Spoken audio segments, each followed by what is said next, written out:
Chapter 381, Books Weighing 1,000 Jin, the library's spirit tool mechanical arm director.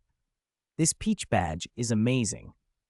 I broke through during my punishment run today. 2 levels at once. I'm at spirit power level 13. But director, when I was running, Teacher Zhou Yi seemed to notice the peach blossom recognition on me. Will that affect the library? I'm sorry, director. I don't know why the library badge suddenly released a surge of spirit power to help me. As dusk fell, a day had passed. Huo Yuhao and Tangya changed into the library's apprentice uniforms and began their official duties. Huo Yuhao immediately went to tell Director Suran about his first day. He had expected the peach blossom recognition to be a grave matter, but Director Suran merely sat on the second-floor balcony, calmly sipping tea with an unreadable expression. He only nodded once. Oh, Huo Yuhao was baffled but didn't press it. He moved on to his tasks. He'd imagined library work would be easy: cleaning, reshelving, routine maintenance. How hard could it be? The answer came the moment they started. Huo Yuhao found a mop in the utility room and went to mop the lounge.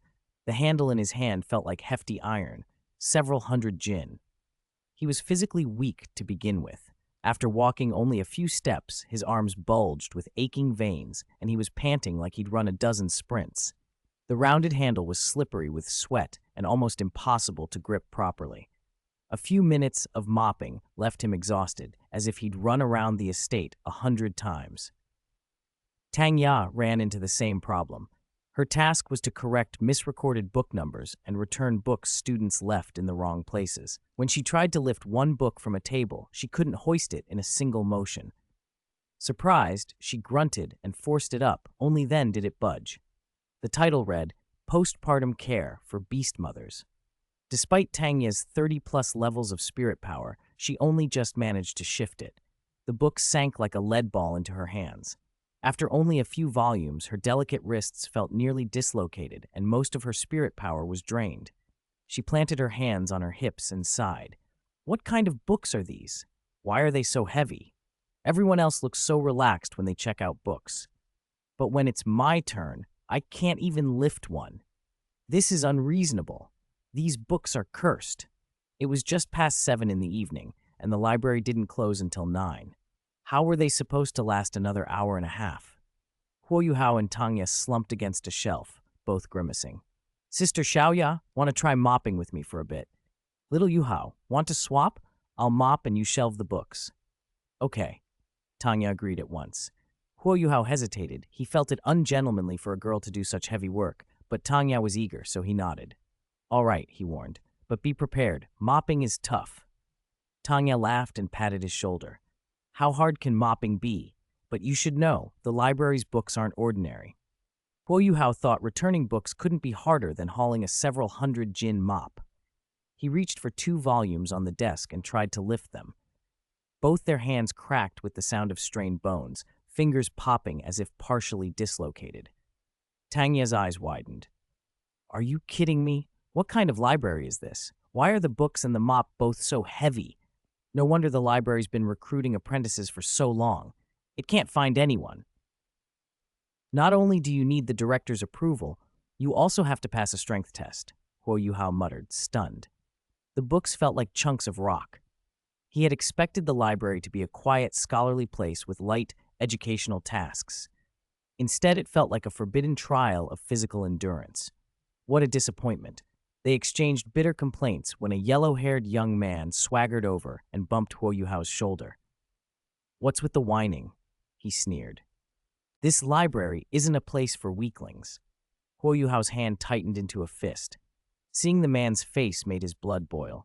This was Dai Huabin, his half-brother, the White Tiger Duke's second son.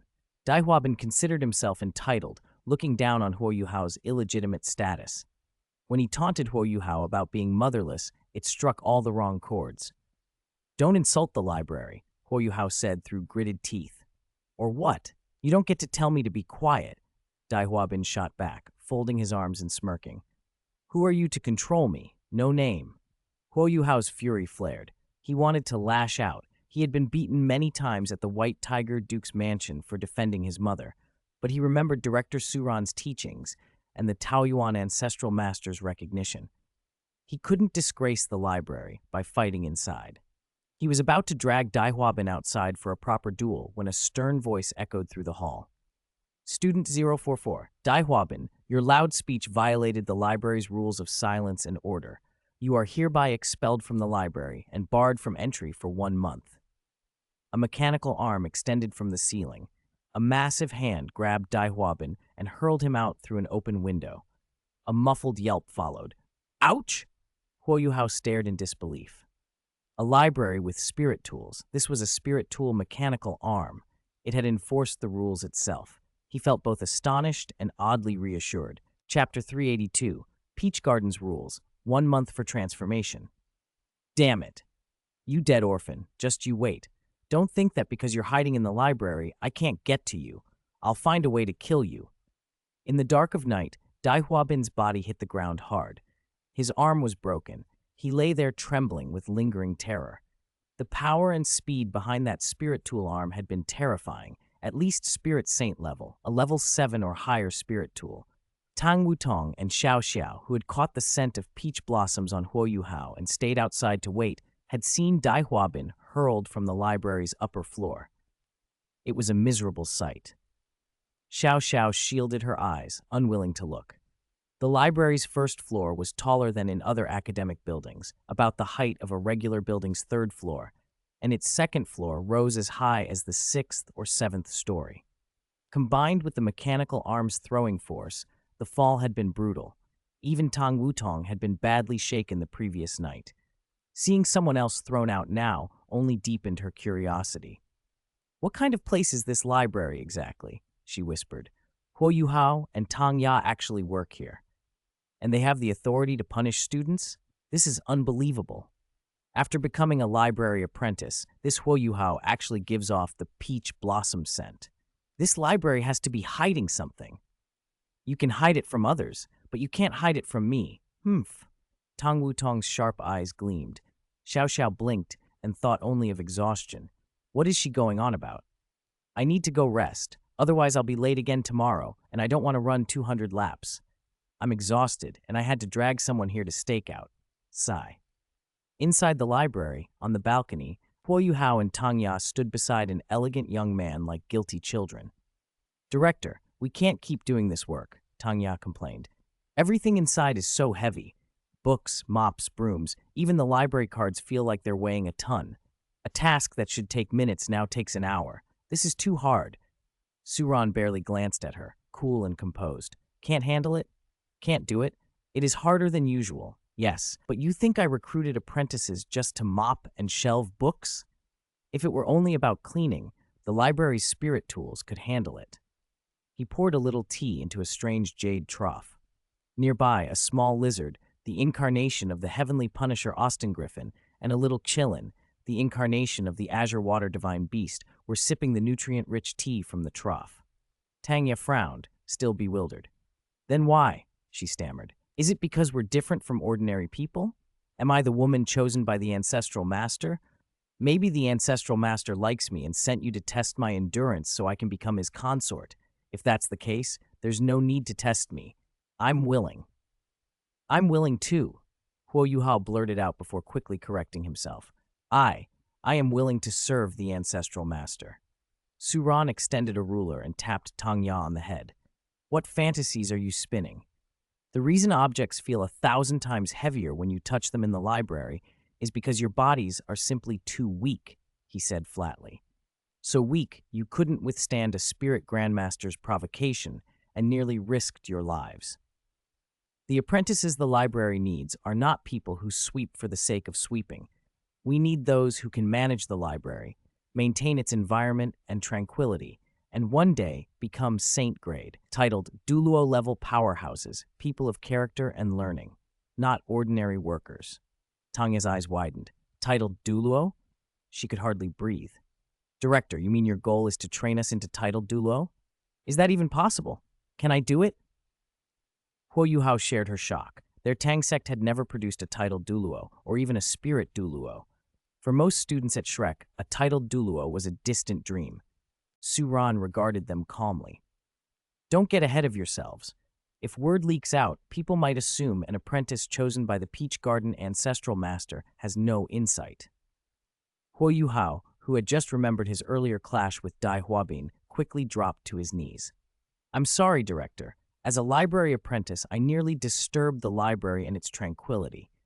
My body is too weak to protect myself, let alone maintain the library's peace. No matter how heavy things get, I will overcome it. When I can casually lift hundreds of pounds of books, maybe I won't fear Dai Huabin anymore. Suran's eyes softened a fraction. Talent among spirit masters is rare, but so is a tenacious will. You are teachable. 1 month, he said, setting down his teacup. I've prepared 1 month for you. 1 month is a rule at Taoyuan Academy. Tangya and Huo Yuhao exchanged confused looks.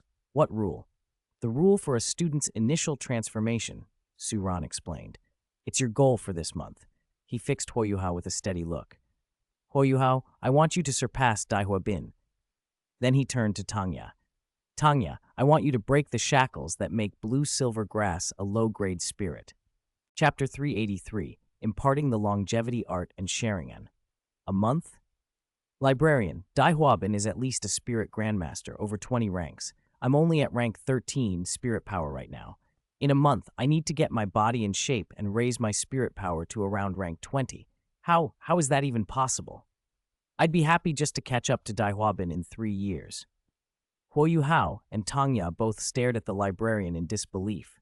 Even the Skydream iceworm in Huo Yuhao's spiritual sea snorted at how little ambition its host showed. For a frail, sickly master to become strong enough to challenge a spirit grandmaster in a single month seemed insane. Even at Shrek Academy, studying under the title Douluo in the Sea God Pavilion wouldn't guarantee such a leap.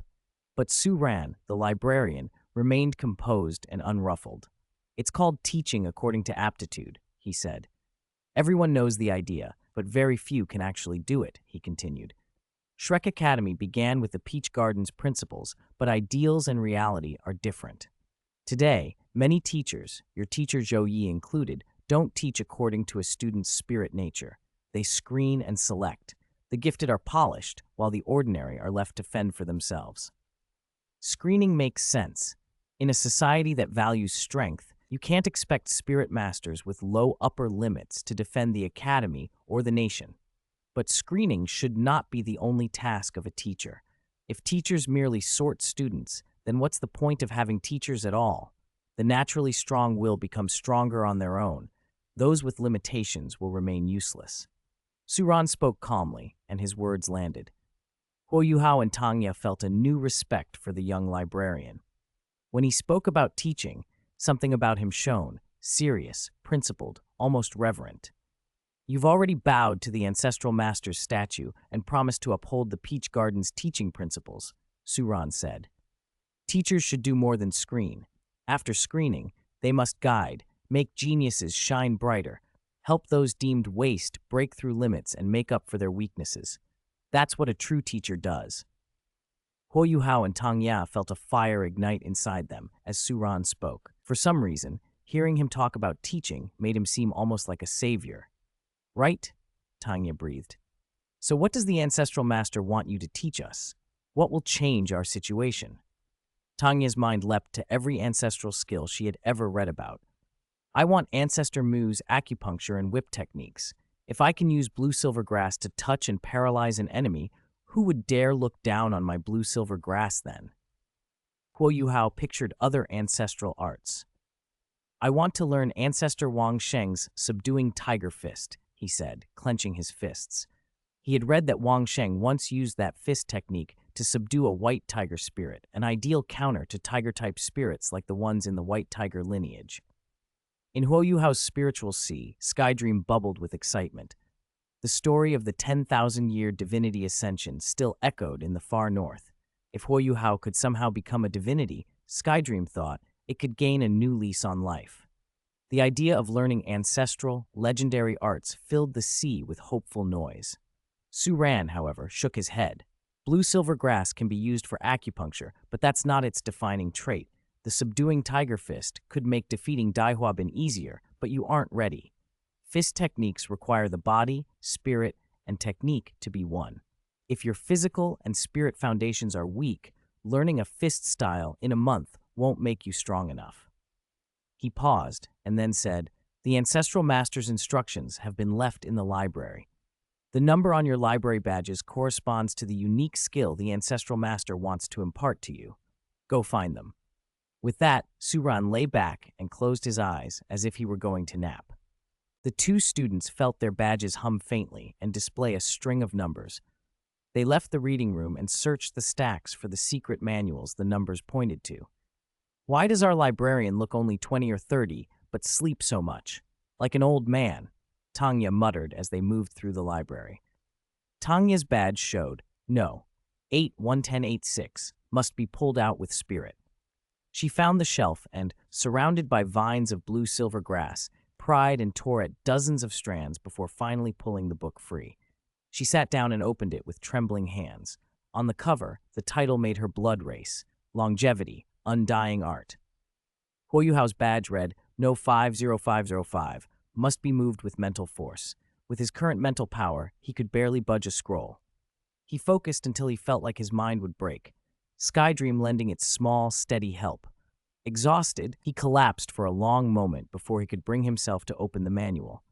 The secret volume he finally produced read, "Sharingan." They each clutched their manuals, the air thick with possibility and the pressure of the month to come. 384. The Patriarch's Stunning Appearance. I want to follow the Patriarch in the future. Chapter 384. The Ancestral Master's Stunning Appearance. I'll confess to him too in the future. Longevity and Indestructibility Art. Absorb the origin chi of the world to forge an indestructible physical body. Integrate the law to refine an immortal soul at the core, pursuing the supreme realm of eternal longevity, an everlasting body, and an indestructible divine soul. Practitioners who achieve major success take the world as a furnace and their body as a cauldron. Chi permeates the whole body and reaches the purple mansion. The soul condenses in the profound darkness, establishing order in the world. The physical body becomes divine, breaking illusions. Law becomes bone, testifying to longevity. The 9 tribulations of body refining are arduous. One thought of indestructibility becomes eternity. Longevity Art, Blue-Silver Preliminary Chapter. Enhances the toughness of blue-silver grass. Absorbs the essence of sun and moon to temper it. Initially connects to blue-silver life force. The blue-silver grass can reach initial success with one evolution, transforming into the blue-silver emperor and more than doubling its lifespan. Longevity Art, Middle Chapter. The blue-silver emperor undergoes a nirvana and rebirth, shedding impurities and evolving into an undying vine with a lifespan that can exceed 1,000 years. Sharingan. Compresses mental force into a genjutsu seed, forcibly tearing the boundary between reality and illusion to create an absolutely controlled spiritual space. Tsukuyomi is not a mere technique, but a purgatory of the heart. The eye is the key, the soul is the sacrifice, drawing the enemy into illusion. One thought, 10,000 calamities. Illusion is not illusion, reality is not reality. The eye technique takes form. With the moon as a blade, it shatters falsehood. With illusion as armor, the divine soul becomes indestructible. Sharingan levels, single tome, double tome, triple tome, mankyo. When Tangya and Huoyuhao opened their exclusive Peach Garden secret manuals and read the first page, a surge of profound knowledge crashed through their minds. Both felt transported into the scene the manual depicted. In that spiritual realm, Tangya saw a transcendent, immortal figure stood above the void. In his hand, the blue-silver grass sprouted from a fragile seedling, strengthened into a vine, coiled into an ancient tree that pierced the skies, became a mountain, and reached the heavens. A gray-blue and golden-blue, undying divine vine ascended to the stars, eternal, indestructible, spanning the ocean. In Huoyuhao's vision, a peerless young man in a flowing black robe, whose presence alone could shatter the mind. His eyes, astonishingly handsome and impossibly strange, were filled with chaotic tomoe patterns connected by lines like swirling reincarnation vortices. One look, and Huoyuhao's soul was drawn into them. When Huoyuhao came back to himself, he found, to his horror, that he had been reliving his childhood. The vision forced him through the same helplessness, being trampled by people from the Duke of White Tiger's mansion and watching his mother die all over again. "No, no! Don't, Mama! Yuhao! Little Yu Hao! What's wrong with you? Morning light seeped through the library windows as the red maples outside stirred, scattering pale red leaves that reflected across Huo Yuhao's face. He lay on the library floor, drenched in cold sweat, until Tangya's voice and the insistent shouts from Tianmeng in his spiritual sea finally woke him up. Seeing Tangya standing neat and composed by the window, Huo Yuhao still trembled. Sister Tangya, how old am I now? Tangya laughed at him. Little Yuhao, what's wrong? You got a secret manual and your mind's blown? You don't even remember how old you are. No, Sister Xiaoya, did I sleep here all night?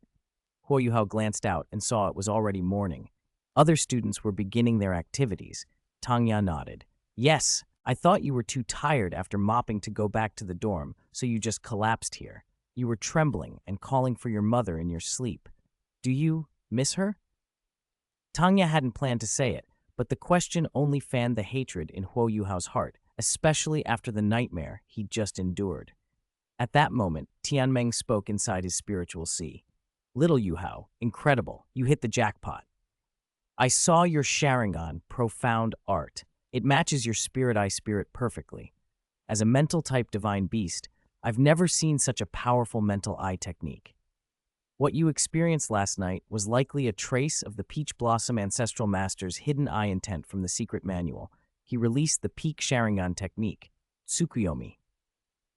This is the highest realm of the Sharingan, a genjutsu activated by the Mangekyo Sharingan that drags a person's mind into an illusory space. In the Tsukuyomi world, the caster controls time, place, and mass. The victim experiences unbearable physical and mental pain and can be forced to relive events repeatedly. Ancient texts call this one of the strongest mental attacks. Normally, Tsukuyomi can't be broken unless your eye power surpasses the caster's, or your mental force is extraordinarily strong. It's terrifying. If it were me, I'd never want to face someone who could use that. Huo Yuhao listened to Tianmeng's excited explanations, but felt hollow. To trap someone in eternal replay of their worst pain again and again until their mind collapsed, or to numb them so that they wished for death, the idea chilled him. Tianmeng continued, less solemn now. Little Yuhao, you seem to be hiding feelings, hatred perhaps? Is it your mother's death? Sometimes hatred is a powerful stimulant for cultivation, Tianmeng added pragmatically. This peach blossom ancestral master is indeed a remarkable existence, worthy of being admired by many great masters. The cultivation of the Sharingan requires intense emotional stimulation, anger, grief, killing intent. Look in a mirror. Around the pupil of your spirit eye, there's already the rudiment of a single tomei. If you study the Sharingan cultivation technique a bit more, you can activate the single tomei. If you can manage a double or even triple tomei within a month, with my help, you might be able to mentally interfere with, even defeat, a spirit grandmaster. Tianmeng's enthusiasm shook through Huo Yuhao's spiritual sea. He and Huo Yuhao were nearly one. Tianmeng couldn't cultivate the Sharingan himself, but he could guide Huo Yuhao. Through Huo Yuhao's eyes, he had also seen the dazzling image of the Peach Blossom Ancestral Master, so handsome it practically made the silkworm inside him burst with admiration. If Tianmeng were feminine, he joked, he'd be utterly smitten. Huo Yuhao checked himself and found his spirit power had indeed risen, and his mental force had improved. Tangya, meanwhile, was more interested in the ancestral master's apparition that had flared in her own spirit sea last night. She turned to Huo Yuhao with wide-eyed curiosity. Little Yuhao, did you see the Peach Blossom Ancestral Master's appearance in the secret manual's spiritual realm last night? Huo Yuhao thought for a moment, then nodded and shook his head at the same time. I saw him, but only for a flash before his eye technique took me. That's such a pity, little Yuhao. You missed the most beautiful scene in the world. Tangya sat by the library window, morning light outlining her face. Her cheeks flushed slightly as she savored the memory of that transcendent young man. She cupped her small face in both hands like a lovesick maiden. The ancestral master is too handsome.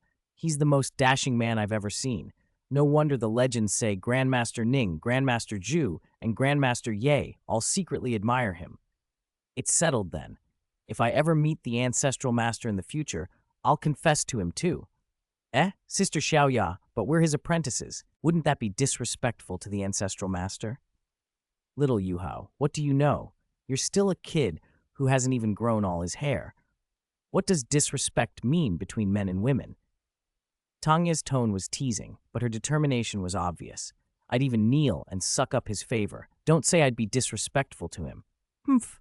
Chapter 385, Duhun Arena Match. The new student's sharing on amazes everyone. A month passed in the blink of an eye. For Tangya and Huo Yuhao, though, it had been anything but easy. As an apprentice in the library, Huo Yuhao not only had to keep up with the academy's coursework, he also had to work and cultivate during lunch and evening breaks. He rose earlier than everyone else, leaving the dormitory before 5 in the morning to absorb the essence of the dawn. At 7, he went to the library to tidy up, then attended classes until nearly noon. After lunch, he returned to the library to work. His afternoon classes resumed around 2:30 and lasted until dismissal in the evening. After dinner, he stayed in the library until 9 or 10, then spent 2 hours absorbing the essence of the moon. By the time he returned, showered, and went to bed, it was already 1 in the morning, leaving him roughly 4 hours of sleep each day. Fortunately, Shrek Academy's first-year courses were mainly basic theory about spirit masters and spirit beasts, material Huo Yuhao could review in the library. Tangya, a third-year senior, had already completed the foundational courses and could choose electives freely. Only 2 ideology classes a week were mandatory.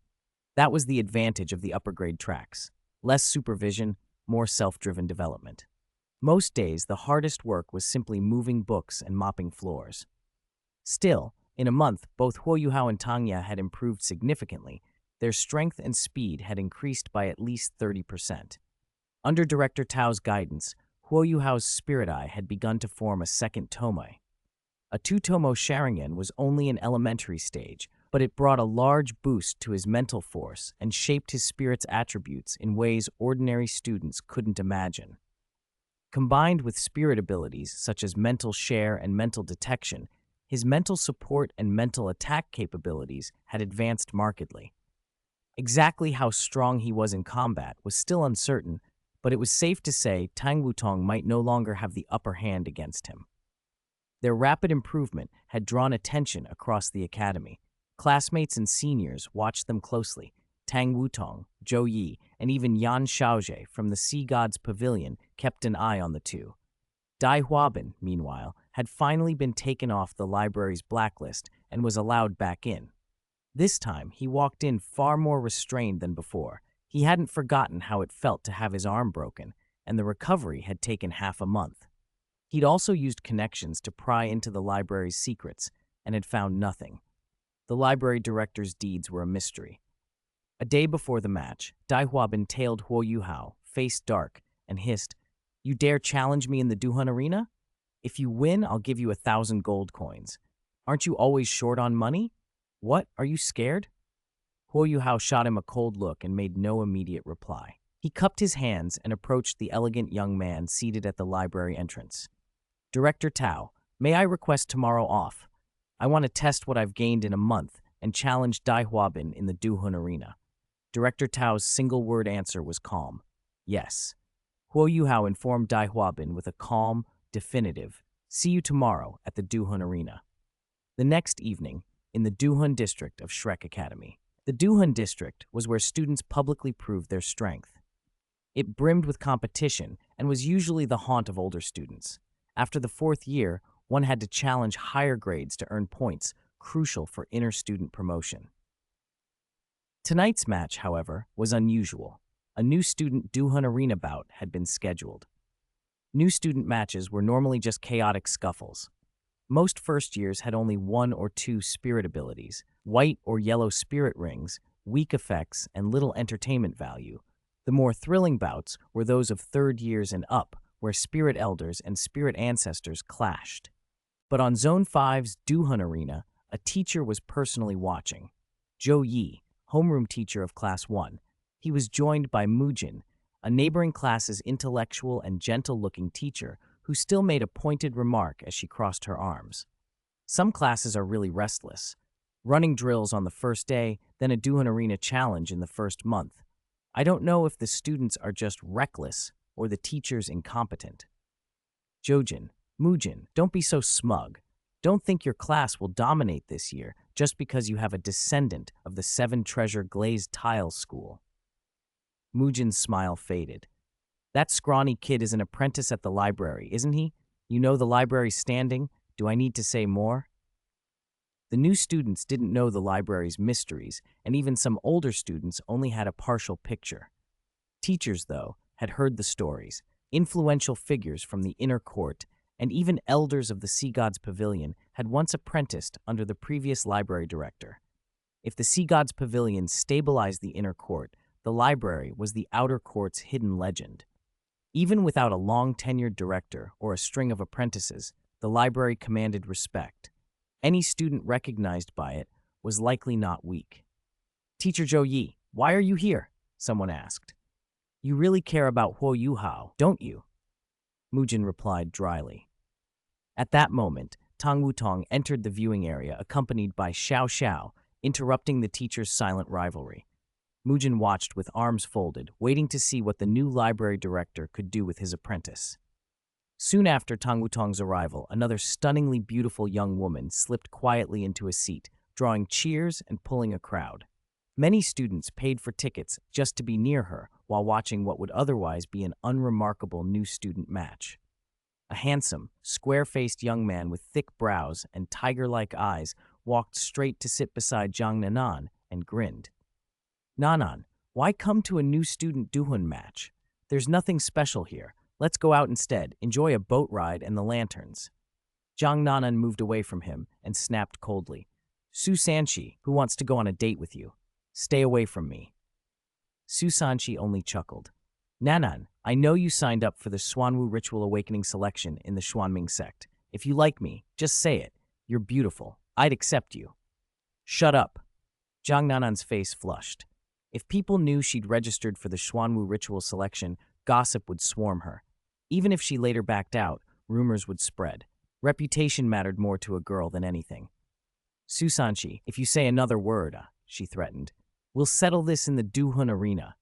Her embarrassment made her more attractive, and Shu Sanshi felt smug. "Reserved, huh? She likes me but won't admit it. I'll take the initiative." Chapter 386. After the two campus beauties, Jiang Nanan and Tang Wutong, arrived, ticket sales for the freshman Duhun match went through the roof. Tang Wutong was especially curious to see what kind of strength Huo Yuhao really had.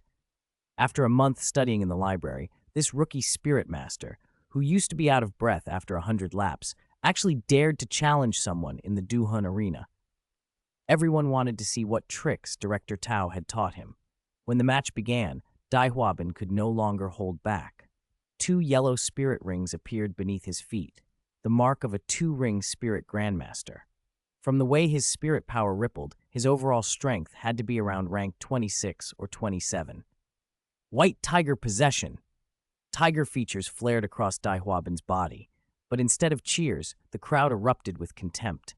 "It's a white tiger spirit. Shh! Trash white tiger! Who even dares use a white tiger spirit in the Duhun arena these days? Shh! The Academy doesn't permit spirit discrimination now. Bah, I have freedom of speech. I discriminate against white tigers, so what? Don't forget, Shrek City comes from Soto City. The great disaster in Soto City was caused by the white tiger imperial family. I can't forgive them. I'm from Soto City too. I can't forgive them on behalf of my ancestors. That freshman opposite, teach this sick tiger a lesson. Beat him dead. I'll buy you a drink afterward." Huo Yuhao hadn't expected such hostility. Because his spirit was the mutated spiritual eye, he'd been mocked as weak back at the White Tiger Duke's manor. Now at Shrek Academy, people were still sneering at white tigers. Hearing the crowd rally against Dai Huabin actually steadied Huo Yuhao's nerves. His old timidity eased, and memories of being bullied by Dai began to fade. In the VIP room, Yan Xiaoji's gaze drifted to the stage. He caught sight of a young man off to the side, sitting calmly and playing with something called Austin Griffin on the back of his hand. The boy gave off almost no presence. If Yan hadn't looked closely, he might have passed right by. As his teacher had said, the library director was unusual, deliberately lowering his presence. Yan had never seen anyone behave like that. Everyone craved attention and respect. Why would someone of ability want to stay invisible? On the arena, Huo Yuhao activated his spirit. Spiritual eye.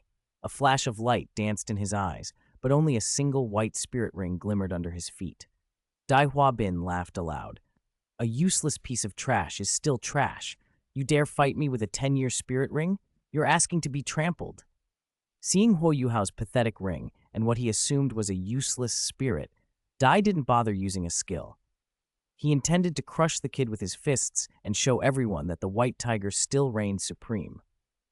Even his teacher Zhao Yi and the others thought Huo had almost no chance. Low spirit power, a disadvantaged spirit, and a weak physical body. How could he win? But then the white ring at Huo Yuhao's feet pulsed and activated his first spirit ability, mental detection. Dai Huabin's rapid movements suddenly slowed in Huo's perception. Huo slipped aside and grabbed Dai's wrist, attempting an over-the-shoulder throw. Dai was a beast spirit master, strong and stable. Despite a month of practicing movement and arm strength in the library, Huo couldn't match Dai's physical power. Dai dug in and refused to be thrown. Realizing he couldn't win a strength contest, Huo remembered Director Tao's advice. Against an opponent with a powerful physical body, don't get locked into close combat.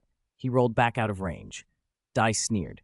Good reflexes, but our white tiger can attack at any range. Second spirit ability, White Tiger Light Wave. The second spirit ring under Dai's feet flashed. He opened his blood-red mouth and spat a milky white orb of light at Huo.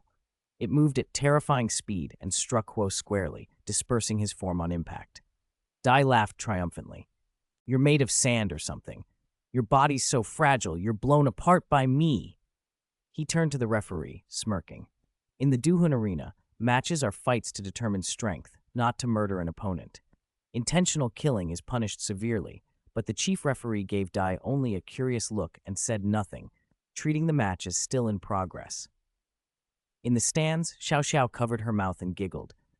Ha ha ha, Sister Tong, why is that white tiger so happy even though his skill missed? He's acting like he's already won. Tong Wutong frowned. Could it be an illusion? Something's weird about his eyes. It was an illusion. When Dai Huabin had arrogantly fixed his gaze on Huo Yuhao, he'd already fallen under Huo's spiritual eye. The double tomo in Huo's pupils spun. Combined with the mental interference provided by Heavenly Dream, it formed an illusion technique, an initial form of the Sharingan's mind art, Tsukuyomi. It altered the world inside the target's mind. Dai thought he had struck Huo. In reality, he had struck an illusion. The real Huo Yuhao used his pupil technique to obscure his movements and slipped behind Dai. He delivered a crushing blow to the back of Dai's head that sent him to the ground, blood pouring from the wound. Dai's earlier glee turned to pain. Huo didn't give him time to recover. He unleashed a rapid barrage of punches and kicks, then gathered the last of his spirit power and wove it with mental force into a spiraling streak of light. With a thunderous impact, it smashed into Dai Huabin and hurled him across the arena, leaving a trail of blood. Spiral Shuriken. This was the technique Director Tao had taught him. It wasn't fancy, no dazzling effects, but it was a spiraling orb built of spirit power and mental force that made up for Huo's lack of raw offensive strength. Even after firing the spiral shuriken, Huo kept going until the referee finally confirmed Dai had lost the ability to continue and stepped in to call the match. Huo was exhausted. His spirit power was so low that the spiral shuriken had nearly depleted the rest of it. He hadn't expected it to hit so hard, but he was overjoyed. He had beaten Dai Huabin. He had his revenge. Did you see, Mom? This is only the beginning. Director Tao, Brother Heavenly Dream, thank you. The stands erupted. He actually won? A spirit master with a 10-year ring beat a 2-ring spirit grandmaster? What kind of spirit does that kid have? Is it that light ball? A mental type spirit? An illusion? But how could he also fire off a tangible attack like that spiraling orb?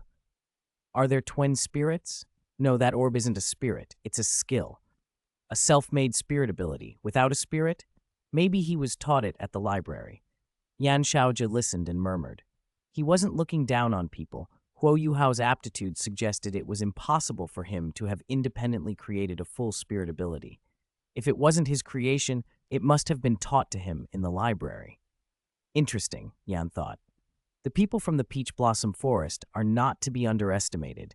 Someone so young, possessing that level of instruction, if he could be coaxed out of the library to teach at the academy, he could train many strong fighters. The match was over. Jiang Nanan cast Huo Yuhao an approving glance as she left the arena. Shu Sanqi trailed after her, pestering relentlessly. She balled her lips in annoyance.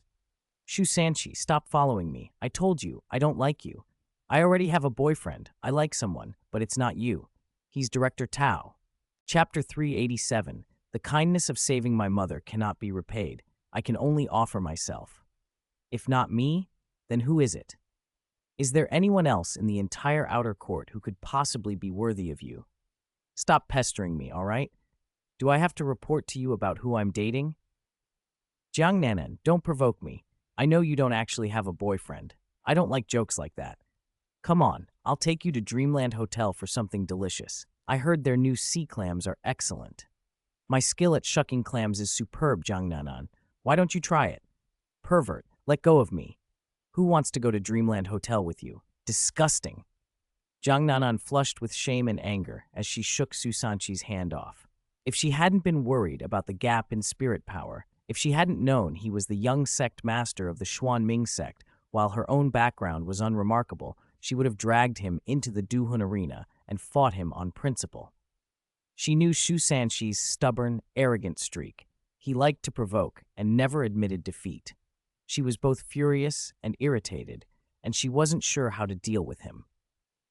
Just then, a calm young man emerged from the side entrance of the Duhun arena and strolled down the shaded path toward the library with a faint smile on his face.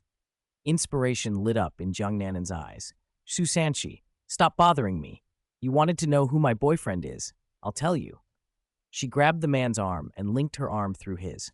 My boyfriend is someone far beyond you, mysterious, powerful in the academy, polite and refined, nothing like you. This is my boyfriend, the new library curator, Director Tao. Shu Sanqi's mouth twitched. Jiang Nanan, you really don't have to try to make me angrier. You're dating the library curator? What's wrong with that? Who says I can't be with the curator?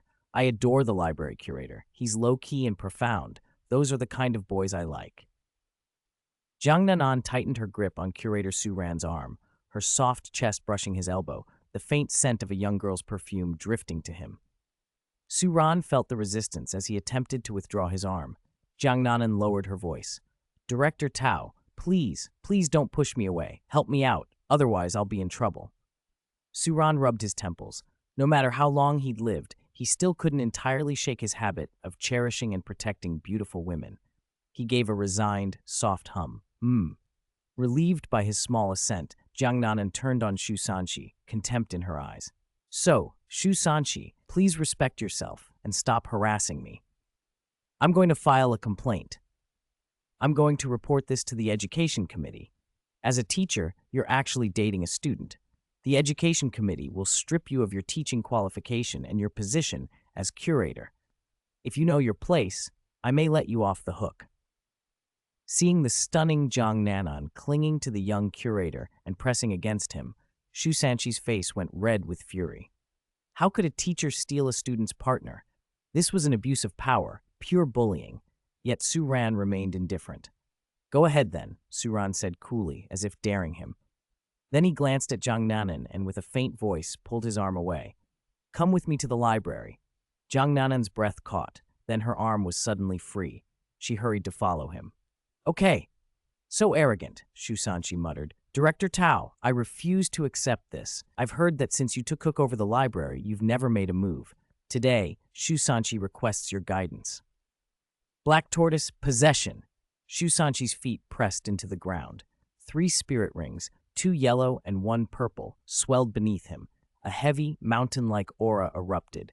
Ink-colored light coalesced around his back, outlining a tortoise-shell pattern. He tore the shell from his back and braced it onto his arm like a shield. The purple spirit ring flashed. Shu Sanqi unleashed his strongest spirit ability, Xuanming Power Possession. His strength surged, doubled for a short time. Water element energy condensed and coalesced around him, forming an almost tangible domain.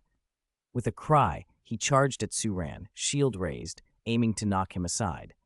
Students who had been lingering after the Duhun Arena match, still murmuring about the freshmen Huo Yuhao and Dai Huabin, were drawn to the commotion. For a moment, the entire crowd watched, expecting a clash.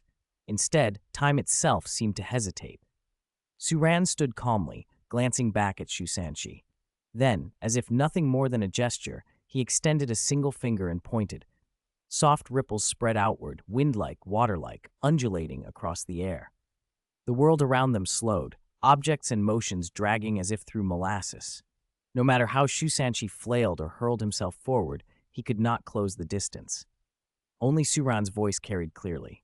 Students these days are impulsive and self-righteous. They offend others without knowing their opponent's strength or realm. The Academy's courses on character and upbringing are becoming dangerously lax. I am the library curator. Today I will enforce the rules of the spirit department and administer a light punishment. If you have objections, appeal to the dean. Under the stunned gaze of the onlookers, Su Ran had not even touched Shu Sanqi. He merely pointed, and the black tortoise shield that Shu Sanqi relied upon cracked as if struck by a hammer.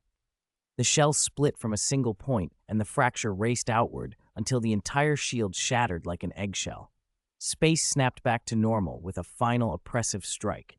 Shu Sanqi's body flew backward, slamming into the stone and tumbling dozens of meters. When he finally stopped, his spirit had been grievously damaged, shattered, and his body bore broken bones and blood.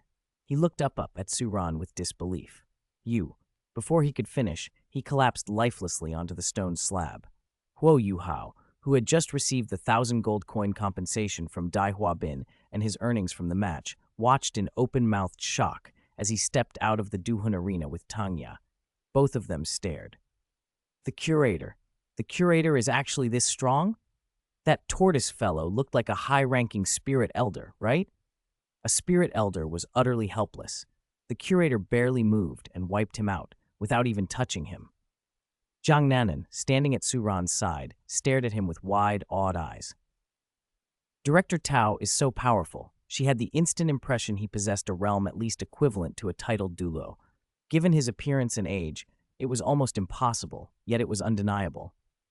Curator Senior, you are amazing, she breathed. A flush crept up her cheeks. She stepped forward, voice trembling with sincerity and something more personal. The kindness of saving my mother cannot be repaid. I can only offer myself to you. She blushed fiercely as those words left her mouth. Chapter 388, The Sea God's Pavilion's Secret History of the Peach Garden. Shu Sanqi expelled. What enormous spatial fluctuation. It's coming from the outer court. Could the Sun Moon Empire have come to challenge us again? No, none of the Sun Moon Empire's titled Douluo would show this kind of signature. The spirit power released isn't that strong, but it carries the law of power. The whole space seems to have been frozen. Even I'm not sure I could break it. Doesn't it feel a little like the spirit fusion technique Senior Yue Guan and Senior Gui Mei used in the Supreme Pontiff Palace 10,000 years ago? The ancient records described something similar. Dual-level stasis domain. It's been checked. It's Director Tao from the library, teaching a student a lesson. Looks like that troublemaker from Xuanming sect caused a scene, arguing with Director Tao over that so-called most beautiful girl in the outer court, Zhang Nanan. The director of the library? Why is he getting involved in students' love lives? What a headache. Does anyone know what realm Director Tao has reached? I don't, but from what he did this time, he's definitely above rank 90. Otherwise, he couldn't have touched the law of power. Even a super Douluo might not be able to do that. Old Xuan, shall we step in? On the central island of a lake in Shrek Academy's inner court stood the Sea God's Pavilion. Several of its members were clustered around, discussing the spatial surge that had just flared from the outer court. Old Xuan sat in the main seat, wine pot in one hand and a chicken leg in the other, looking more than a little disheveled. After hearing the others' reports, he wiped his mouth. How can we interfere? He's the man the Peach Blossom Forest recognizes, Old Xuan said. And besides, someone added, it's an old truth that disciples in the Peach Blossom Forest fall for their teachers. Have you heard? Ancestral Master Ning, Ancestral Master Zhu, even Ancestral Masters Wang and Xiao were enamored with Immortal Master Su. They say if Ancestral Master Ning and the others hadn't pushed Ancestral Master Wang into marriage and children, Wang would have been warming Immortal Master Su's bed and planning to confess and become his male concubine. Whoever wants to meddle, go ahead. This old man won't. Old Xuan waved his hand, and the others, Kai Mayer, Xian Liner, Qian Duoduo, Old Song, all twitched at the corners of their mouths. Qian Duoduo's face went sour. Old Xuan, where'd you get this unofficial history now? Old Xuan wiped his greasy hand on his sleeve and produced a yellow-covered book from his lap.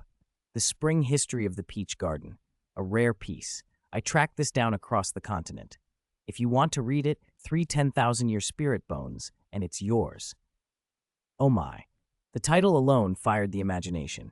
Qian Duoduo genuinely wanted the book, but handing over 3 10,000-year spirit bones was painful, and there were other attractive female pavilion members present. He cleared his throat. Old Xuan, is this legitimate?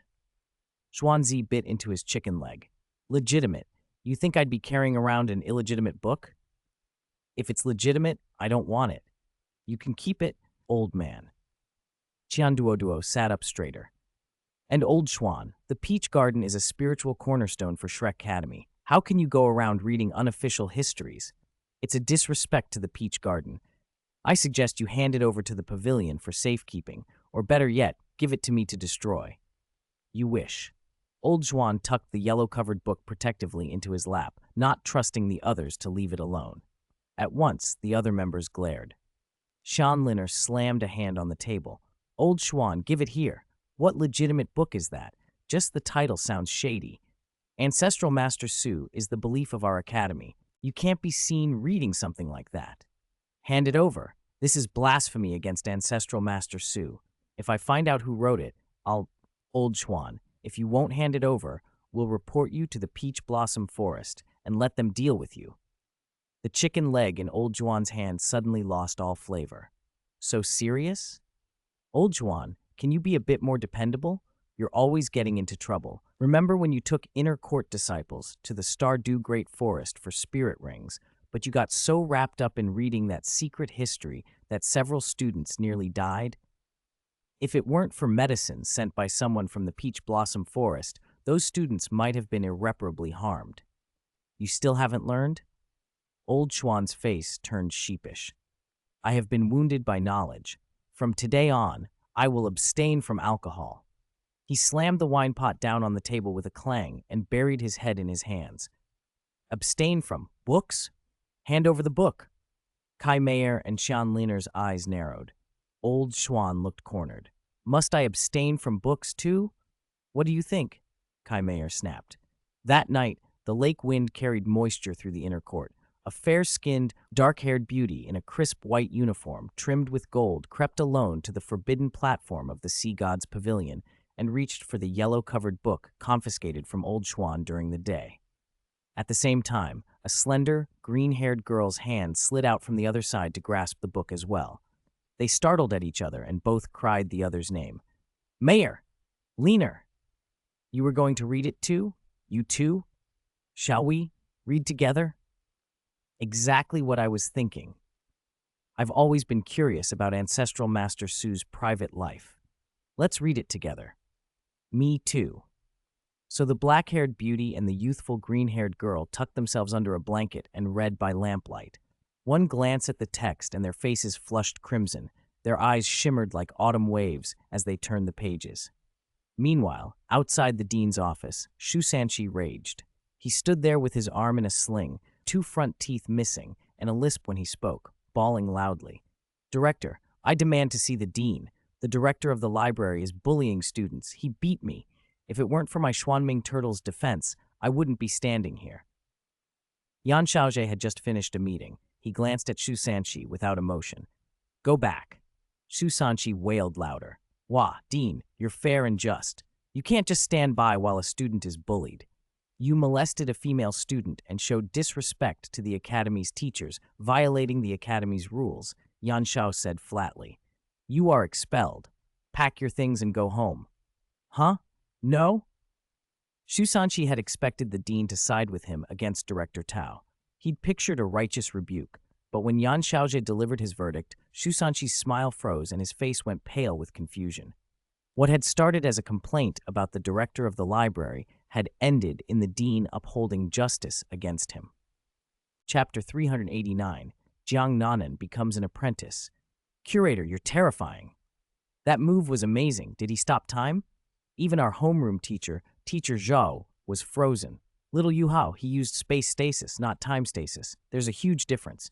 But even space stasis is incredible. Our curator's true power is extraordinary. Inside the library, Huo Yuhao and Tanya hurried back, following Suran and Jiangnanan. The two apprentices were stunned by the curator's display. Suran had always presented himself as calm and reserved. He never made a show of strength or anger, so most people had assumed he wasn't exceptionally powerful. When he finally acted, they learned otherwise. With only a slight movement of a finger, he had suppressed a ring of spirit grandmasters and spirit elders. Even Teacher Zhou Yi and Teacher Mu Jin from the neighboring class found themselves unable to move. Teacher Zhou Yi was a six-ring spirit emperor, yet she too had been held completely motionless by Curator Tao. That alone showed Suran's strength exceeded a spirit emperor. Inside Huo Yuhao's spiritual sea, his million-year soul spirit, the Sky Dream Iceworm, pulsed in disbelief. Suppressing grandmasters and emperors was one thing. What really alarmed everyone was the law power woven into that space stasis. Ordinary spirit techniques, even powerful immobilization abilities, might temporarily restrain a mid-rank spirit master if aided by a trace of rule power from a spirit ring. But Suran's casual gesture carried not a trace, but thousands of rule threads, forming a full law. From 1,000 meters away, the spatial compression could be felt. That kind of rule power was not something most could wield. When Huo Yuhao and Tang Ya praised him, Suran remained composed and said only, "All right, if there's nothing else, organize the library's internal affairs and return to cultivation." "Yes, Curator," they answered. "Curator, teacher, I defeated Dai Huabin and earned a lot of gold. Please take it," Huo Yuhao blurted, holding out his coins with both hands.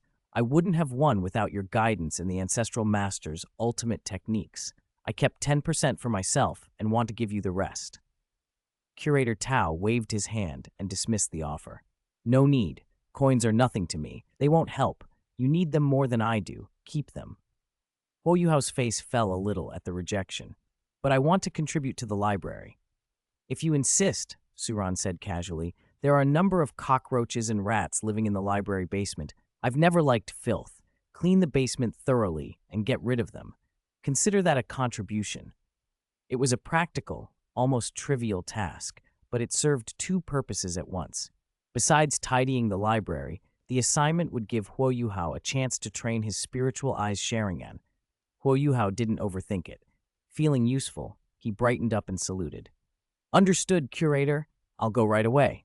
And he did, smiling as he gathered his tools and headed to the basement to clean. "I knew it," some students whispered nearby. That new student must have been taught by Curator Tao. Otherwise, how could someone barely over 10 ranks with a single white spirit ring beat a spirit grandmaster with 2 yellow rings? Curator Tao really hides his strength well. Jiang Nanan's eyes glittered as she watched. She'd sensed there was something different about this young curator. Seeing Huo Yuhao's counterattack, and then Curator Tao stepping in to punish Shu Sanxi personally, only increased her admiration. Most important was that he hadn't done it for any reward. As someone used to constant attention, handsome from childhood, the center of every boy's interest, Jiang Nanan felt differently about that. Since entering Shrek Academy, many boys had offered help with ulterior motives. Some bought a few meals and expected more intimate favors later. Others pretended to care about her studies but secretly aimed to get closer in bed. Men were simple. When they helped a pretty girl, most of them hoped it would lead to something physical. Jiang Nanan had always found that demeaning. She could accept attention, even flirtation, but she hated being reduced to only her looks or treated as a prize. She wanted respect and strength, not a protector who only saw her as an object. Curator Tao was different. He treated things with indifference, calm, measured, unimpressed by appearance. Jiang Nanan had a sense that no matter how much she tried to seduce him, he would not be swayed by her looks. Worse, he might even look down on her for such behavior. The idea that a man could use his mind to control his base desires fascinated her. A powerful man who remained emotionally distant could inspire an intense desire to win his approval. That complicated mix of reverence and attraction swelled inside her. Watching him use a single motion to reduce the persistent Shu Sanxi to a crushed mess was both terrifying and enthralling. Curator Tao sat quietly, flipping through a book as the crowd buzzed. He spoke without heat. It was a small effort. "You are safe now. He won't recover for at least 2 or 3 months. You may leave. Train diligently," he added more seriously, looking at Zhang Nanan. "A common man is innocent, but those with jade attract trouble. You were born beautiful, and that draws favor. But if you lack strength yourself, you cannot protect that shell. If Shu Sanxi is gone today, there will be Shu Sishi and Shu Wuxi tomorrow. Only when your own strength matches can you be the master of your body." Curator Tao's words struck a chord. He had spoken from experience. He knew the vulnerability that came with attractiveness better than most. Zhang Nanan swallowed, looked at the composed man before her, and bowed with sudden determination. "Curator Tao," she said, voice steady, "if you can enable a freshman apprentice to challenge and defeat opponents across ranks, then I believe you can help me advance quickly as well.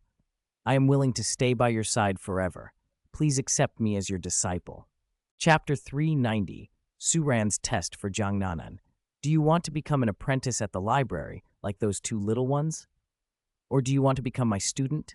Suran closed the book slowly. The cover read, 1001 Small Techniques for Abusing Apprentices. Seeing the title, a strange expression crossed Zhang Nanan's pretty face. She thought, is Director Tao really this terrifying? He actually reads something like this. Techniques for abusing apprentices. Stop it. But I kind of like the look of it. Zhang Nan pressed her lips together. She was decisive. She dropped to one knee to acknowledge him. Before she could finish, the elegant young man swept the book in his hand outward, blocking her knees and straightening her legs. "I am not a teacher at Shrek Academy," he said lightly. "I do not accept disciples." "What? You're the library curator. How can you not be a teacher at Shrek?" she blurted. "The library is the library, and Shrek is Shrek. The two aren't necessarily connected. That doesn't matter. Whether you're a teacher at Shrek or not, I'll still accept you as my teacher." Zhang Nanan bit her lip. This was the first time she'd been so bold with a man, and the first time she'd been rebuffed. "If you really can't, then please allow me to follow you as a maid or an attendant. Let me study under you."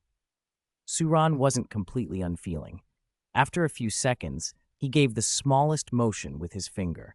A brush, an inkstone, and paper drifted over from a distant desk and landed in his hand. He dipped the brush, wrote with fluid, elegant strokes, and when the ink was still wet, he floated the sheet to hang on her wrist. "It's been a long time since I took an attendant student," he said. "If you truly want to follow me and learn, I'll give you the chance. Because you're filial, the prescription on this paper contains a remedy that can further treat your mother's heart ailment. Most of the ingredients can be found in markets and pharmacies. There is one ingredient missing, hanging sun ginseng. It grows on the steepest, most shaded cliffs. As a guiding herb, it can promote blood circulation, dispel stasis, soothe the heart, calm the nerves, prolong life, and nourish qi. Hanging sun ginseng is not quite an immortal herb, but its rarity is comparable. They say it takes 100 years to sprout, 1,000 years to be medicinal, and 10,000 years to fully mature. Even with enough spirit coins, it's extremely difficult to obtain. If you can bring me 2 stalks before the end of this academic year, one for your mother's treatment and one as a student's offering, then I will accept you as my student and teach you some methods and techniques. If you shrink from the difficulty, you may take the prescription and leave. I will consider today as if it never happened." He returned the brush and ink to their place with a simple wave. Zhang Nanan looked at the prescription in her hand. The calligraphy flowed like a dragon in flight, the ink compositionally bold and beautiful. An ink drawing showed the form of the hanging sun ginseng. The last time he'd casually taught her a foot massage technique, her mother's condition had improved and was no longer critical. This prescription might help her mother even more. If she could also earn the chance to study under the library curator, she'd finally have some stability, a home. She nodded. I'm not afraid of difficulties. I'll find 2 stalks and come back. People raised in poverty understood how precious an opportunity like this could be. Destiny had to be fought for. Without a formal agreement, Zhang Nanan still bowed slightly to the assembly, tucked the paper into her sleeve, and left the library. The academic year had just begun a little over a month ago. She had more than 7 months to find the ginseng.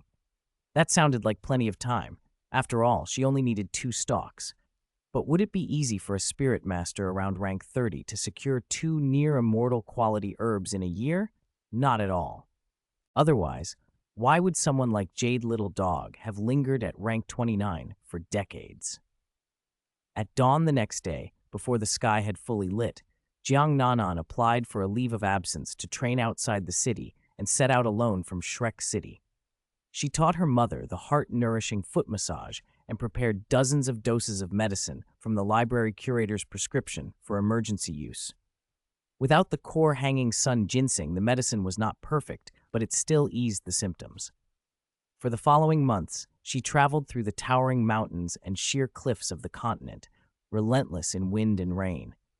The cliff face before her was a black wound ripped into the earth, falling straight down for 10,000 feet. Even the sure-footed mountain goats lingered nervously at its base. Strata folded like frozen, giant waves. Thorny shrubs clung to crevices, leaves trembling in the mountain wind like dying butterflies' wings. Against that backdrop, she was the only bright spot. Her pink mystic robe clung to her slender form in the gusts, outlining a figure both delicate and strong. Her hair was tied into a high ponytail that traced a clean arc behind her with each movement. A few strands, stuck to the side of her neck with sweat, emphasized the pale porcelain of her throat where a vein stood out from exertion. A wide-brimmed rattan hat shaded most of her face. Only a delicate jawline and tightly pressed lips were visible. Her lips were pale from dehydration, but her expression held stubborn determination.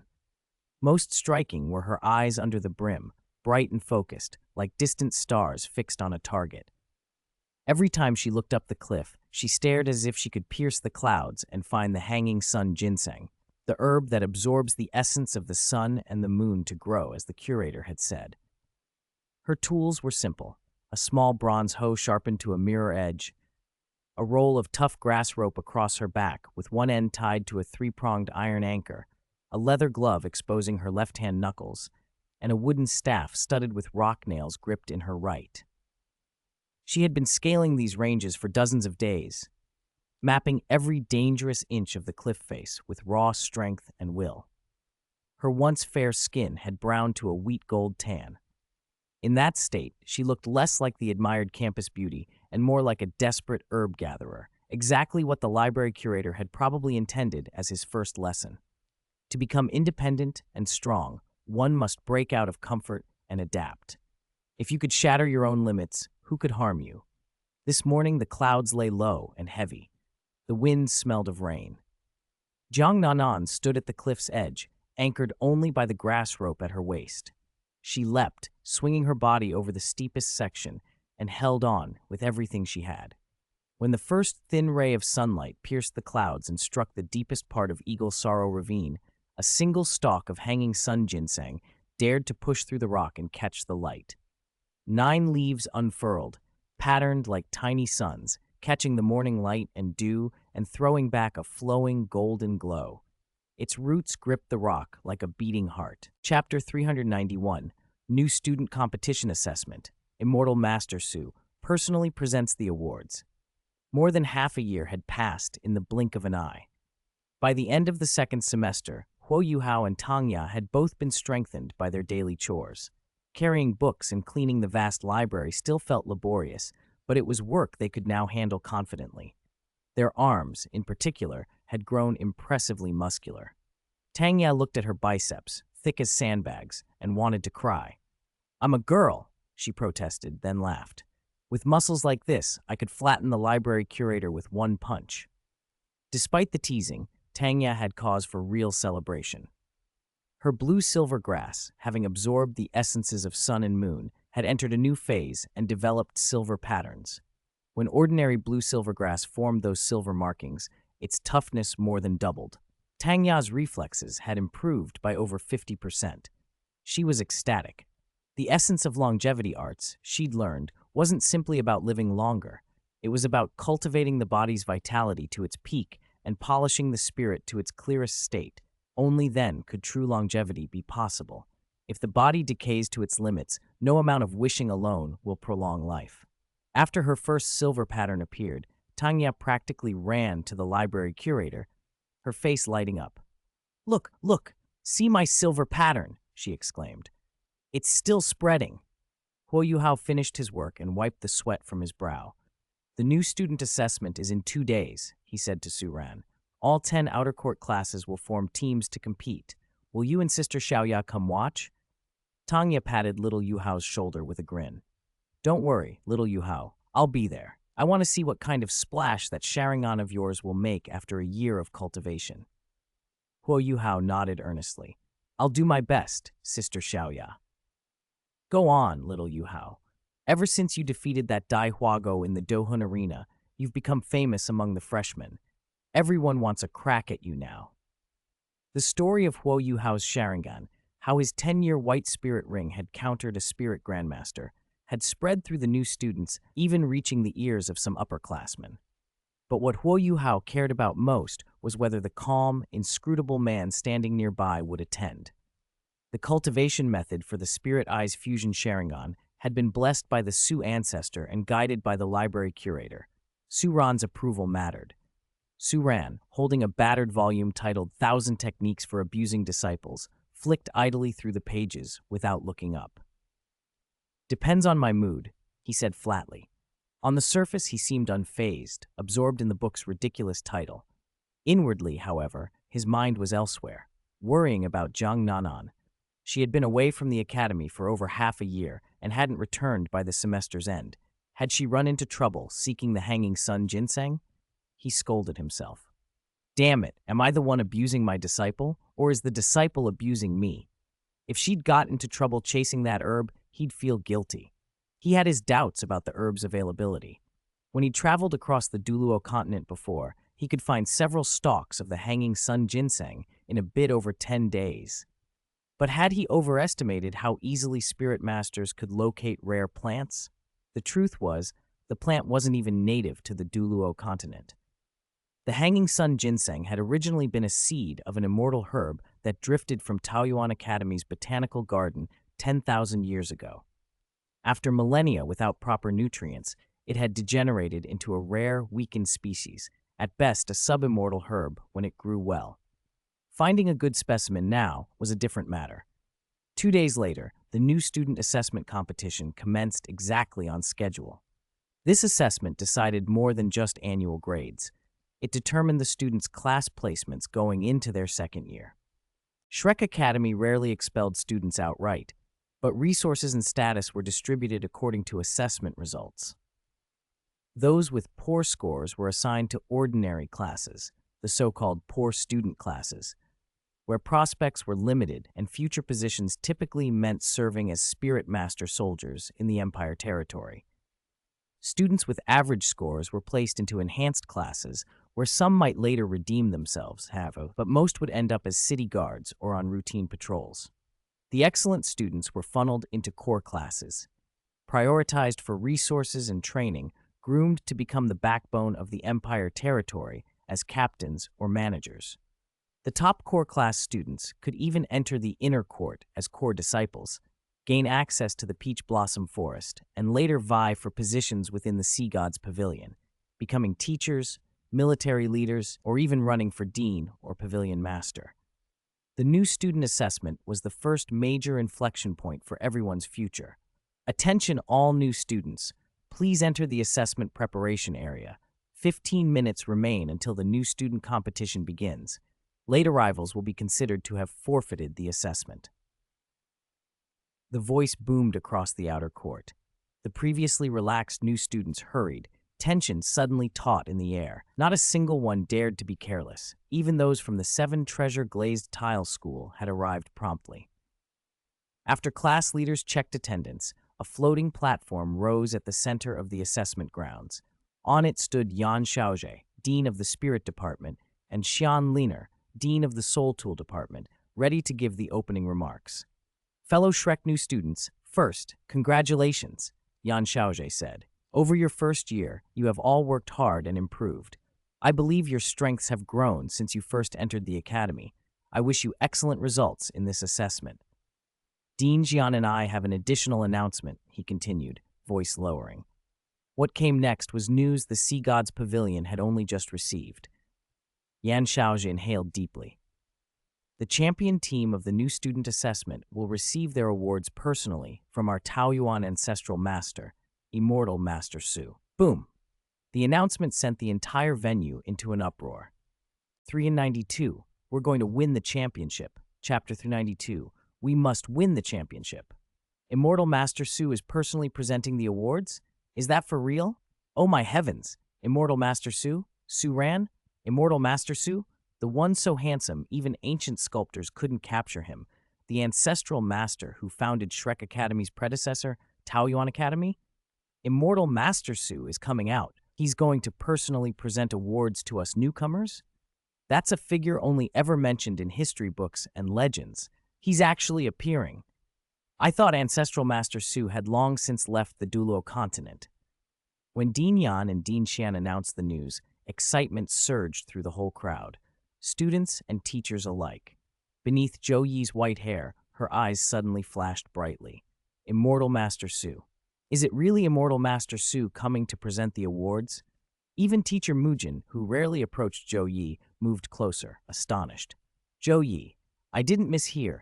Did Dean Yan and Dean Xian say Immortal Master Su is going to show himself? This must be the first time in our history, right? Records say Immortal Master Su hasn't publicly shown his face at Shrek in 10,000 years, much less come to present awards. Can this be true? Shrek Academy's fame across the continent is well known, but insiders know that reputation really stems from Taoyuan Academy 10,000 years ago. Outsiders see Shrek as the top Spirit Master Academy, a mountain towering over the Sun Moon Empire, remote and awesome. To those who remember the Peach Blossom Forest, Shrek is junior, even a bootlicker. So as teachers of Shrek, they had long revered that legendary ancestral master from the Peach Blossom Forest. Zhou Yi looked at Mujin and inhaled deeply. Dean Yan and Dean Xian represent the Academy's two main departments, the Spirit Department and the Soul Tool Department. If they announce this together, it's very likely a decision backed by the Sea God's Pavilion. If the Sea God's Pavilion elders believe it, is it likely to be false? I think it's very likely true. In any case, whoever wins the freshman competition and receives the award from Immortal Master Su will go down in history. Zhou Yi's heart raced. If Class 1 won the championship, as their homeroom teacher, she might have the chance to interact with Immortal Master Su alongside her students, that peerless, unmatched master. Mujin's eyes shone as well. Her gaze drifted to where Class 9 sat, and to the student in that class who dressed like a boy. Short golden hair, sharp features, large aquamarine eyes fringed with long lashes, delicate cheekbones. The championship will definitely go to our Class 9. We have a prodigy from that sect. She studied techniques from Ancestor Ning and Ancestor Zhu, and therefore has an ancestral connection to Immortal Master Su. Zhou Yi's expression turned grave. She knew the students Mujin taught. Class 9 had Ning Tian, a direct descendant of the Seven Treasure Glazed Tile School, rumored to have learned their exquisite heart and golden bell cover techniques. An outstanding freshman. That legacy, combined with the fact Class 9 was all female, made their team one of the most watched. Next door, the 9 Nether Spirit Cat team was equally anticipated, descendants of ancestor Zhu Zhuqing, famed for exceptional movement techniques. Zhu Zhuqing severed ties with the Star Luo royal family 10,000 years ago. The Zhu family later split into two branches. One, the Orthodox 9 Nether line, honors Zhu Zhuqing and opposes the Star Luo White Tiger clan. The other branch broke from orthodoxy, allied itself with the Star Luo White Tiger, and is called the Netherworld lineage. But Zhou Yi was competitive and confident. She wouldn't show fear in front of Mujin. She folded her arms. We still don't know who will take the championship. Even if those ancestral techniques are formidable, after 10,000 years, who knows if they'll display their true power? Class 1 isn't afraid. Mujin chuckled. Heh, Class 1, You really are something. Among the most popular teams, there's actually a weak link. She meant Huo Yuhao.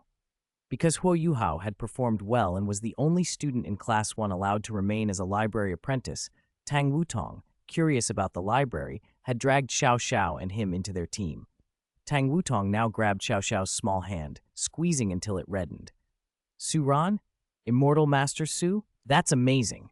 The championship. We must win the championship. Xiao Xiao Huo Yuhao, did you hear that? We absolutely must win this time.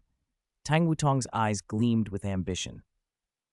This was the first time since arriving at Shrek that she'd learned Immortal Master Su's whereabouts. Su Ran, the peerless man her father had spoken of, would appear after the freshman competition. Huo Yuhao clenched his fist, energized by the unexpected incentive. I'll give 200% and show my best. Ancestor Su, the ancestral master whose portrait they had paid respects to in the library, suddenly felt more real. If the portrait was already magnificent, how extraordinary would he be in person? Ow, Sister Tong, it hurts. It really hurts. Xiao Xiao wailed tearfully, drawing Tang Wutong's attention. Tang Wutong realized she had been squeezing the child's hand too hard and quickly let go. Xiao Xiao held up her hand, pouting. Wah, you squeezed it until it swelled. Sister Tong, you're way too excited, aren't you? Oh dear, Xiao Xiao, I'm sorry, but that's Immortal Master Su. I just got a little carried away. Should I blow on it? Tang Wutong fussed over her. Seeing Tang Wutong's concerned face, Xiao Xiao calmed down. All right then, I forgive you, but can we really win the championship? I heard other classes have powerful teams, some even with a spirit elder backing them. We're only in our 20s, and Yuhao isn't even level 20. Can we win? Xiao Xiao, don't say that. Low spirit power doesn't mean low strength. Didn't our Peach Garden ancestors beat opponents far above them? Challenging stronger foes isn't out of the question. Cheer up. To have Immortal Master Su present the award to us, we must be champions. Even if our spirit power is low, I can fly. Xiao Xiao can both defend and attack and has control skills. Huo Yuhao learned in the library and has solid support and spiritual interference abilities now. His physique has improved too. We absolutely have a shot at the championship. Come on, repeat after me. We must win the championship. Tang Wutong's enthusiasm spread, and even the spirits of Huo Yuhao and Xiao Xiao echoed back. Yes, we must win the championship. But beneath a red maple near the side entrance to the freshman assessment area, a young man frowned slightly, confusion tugging at his face. He murmured to himself, when did I say I was going to present the award to the freshman competition champion? Chapter 393, Jiangnan's Return. Shu Sanqi's forced marriage days passed in a blur. More than 10 freshman classes, over 1,000 students in all, had been grouped into more than 300 three-person teams for the freshman assessment. The schedule was brutal. On day 1, the 300-plus teams would be cut down to 100, on day 2 to 50, with 10 teams put into a loser's bracket, day 3 to 30, day 4 to the top 8, day 5 to the teams that would go to the grand finals, day 6 for the final round robin and the awards ceremony, day 7 for class assignments based on the results. All of it would be settled in a single week. The competition already mattered for their futures, and when the deans of the Spirit and Spirit Tool departments announced that Immortal Master Su would present extra prizes to the champions, almost every team erupted with feverish ambition. The battle for the top ranks at Shrek Academy became fiercer than anyone had expected. 100 miles outside the academy, at the edge of the Peach Garden territory, the mountain path was a ribbon of gold under the high sun. Fallen leaves shone like crushed coins. From the far end of the trail, a weary girl emerged, her shadow long and trembling with each stumble, like a withered branch in the wind. Her back basket was tightly covered with warm cloth, as if she feared the herbs inside would be ruined by sun or wind. Strings of dried wild fruits and a bundle of ferns tangled with spider silk dangled from the rim. The ropes of the basket had dug deep into her shoulders and left purplish-red marks on the faded coarse cloth of her shirt, the edges crusted with dried mud. The mountain wind and sun had browned her skin from its former jade white, but the delicate contours of her face still showed through. Wisps of hair stuck to her temples with sweat, and fine scratches from brambles had caught stray strands at the corners of her eyes. Her eyes themselves, like river-washed obsidian, were rimmed with red. She had to squint to focus. When she saw the boundary marker of the peach garden territory, Jiang Nanan let a small, tired smile slip across her face, though worry lay under it. There isn't much time, she thought. I hope among these there are 2 hanging sun ginsengs. She could only guess. She had never seen a hanging sun ginseng before and had been identifying her finds from descriptions the library curator had given. To avoid missing any, she had gathered every ginseng that matched the descriptions. Now her basket was full. She couldn't be certain she had found 2, but she had to hurry back. Despite exhaustion, she was a spirit master with spirit power above 30 ranks. If she pushed herself, she could make it back to Shrek Academy before the library closed at 10. She shifted the basket and readied to run, but suddenly figures leaped from the mountain forest by the boundary mark. One of them, a square-faced young man with thick brows and tiger-like eyes, stepped into her path. "What's wrong with coming with me?" he asked in a tone that tried to sound gentle and ended up arrogant. "If you stay, you'll never have to do this filthy, tiring herb gathering. I can pay your mother's medical bills, give you Xuanming pills to save her life. You followed the library curator and got yourself expelled. Don't torture yourself like that," he went on. "Come back to the Douluo Empire with me and take part in the Black Tortoise Awakening ceremony. I guarantee you'll become the sect master's wife of the Xuanming sect.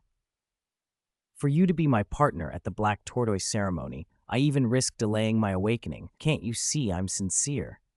This was Xu Sanqi, once a student at Shrek Academy, now expelled by Dean Yan Shao. He had tracked Jiang Nanan and waited beside the road for her return.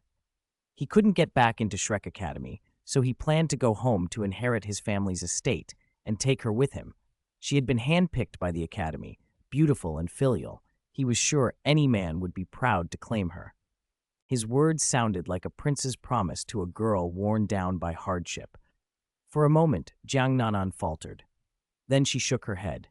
"No, thank you," she said. "I only signed up for the Black Tortoise Awakening ceremony because I had no choice. I'm sorry if that led you to misunderstand. I have to return to the academy today. Please step aside." Xu Sanqi's face darkened. If he were still a student at the academy, he might have had time to ingratiate himself, to try again and again. Now expelled, he had no margin for failure. "Stop her," he barked to the men behind him. "Bring her back to the Xuanming sect. She's the perfect mate for the Black Tortoise Awakening. Take her, tie her up, and carry her back." The Xuanming disciples sprang into action. Spirit power flared under their feet. More than 4 spirit rings each, spirit ancestors and spirit kings, spirit power in the 40 to 50 rank range. One spirit king alone would be more than Jiang Nanan could handle. Several of them circled her like wolves. Jiang Nanan's expression hardened. She couldn't be careless. 3 spirit rings, 2 yellow and 1 purple, appeared beneath her feet as she readied herself. "Xu Sanqi, you dare abduct a Shrek student?" she said coldly. "Isn't our academy powerful enough to punish your sect?" Xu Sanqi sneered. "What choice do I have? That stubborn girl and that library curator got me expelled. If I don't do this, our position will be ruined. Once I take you back, you'll be treated well. Life will be better than it is now. Besides, you signed up for the Black Tortoise ceremony yourself. We have your sealed fingerprint. What cause will Shrek Academy have to tear its ties with an entire sect over an outer court student like you?" "Xu Sanqi, you're despicable and shameless," Jiang Nanan yelled. "Scream all you want," Xu Sanqi replied, sneering. "I hope your voice carries so nicely at the Black Tortoise ceremony." "Take her down," he ordered. A net of Xuan tortoise ropes flew out and wrapped around Jiang Nan. She tried to shield the herbs on her back as spirit ancestors and spirit kings closed in. She was pinned, outmatched. At that moment, a peach blossom drifted from the distance. It seemed to float lazily, but in the time it took to blink, it was already before them. One single petal sliced through the air, and as it passed, it cleaved the Xuan tortoise rope net as if it were paper. Sword Qi, soft and bright as moonlight, arched once, and the petal's slash cut through the Xuanming disciples, leaving bloody wounds and sending one of them tumbling. "Who?" someone yelled. "A peach blossom?" another cried. "It's really a peach blossom." "Run," Someone from the peach blossom forest is here. Chapter 394. Accepting Zhang Nanan as a disciple. Strive to improve yourself and one day overthrow the Xuanming sect. When Zhang Nanan opened her eyes again, the people from the Xuanming sect were gone. Only streaks of blood marked where they had been. She didn't dare to linger. With the calluses on her soles rubbed raw, she ran as fast as she could. By the time the sun was about to set, she staggered back to the entrance of Shrek Academy, panting. The entrance itself was mostly empty, but the campus beyond was lively. A single young man in plain clothes stood quietly where he had been before, as if waiting for someone. Zhang Nanan recognized him at once and rushed forward, bowing slightly. Her racing heart slowly calmed, though her voice still trembled. "Director Tao, were you waiting for me?" "You might not believe it," the young man said, "but if not for the ancestral master's protection, I almost wouldn't have made it back to meet you. Today I was in danger. It looked like the peach blossom thing from the peach blossom forest. Only Ancestor Su should be able to control peach blossoms and peach blossom branches, right?" She choked up. So the ancestral master really was protecting us students. Tears pricked her eyes. Her connection to the academy grew stronger in that instant, though she had no idea that the calm young man before her was the very ancient master she spoke of.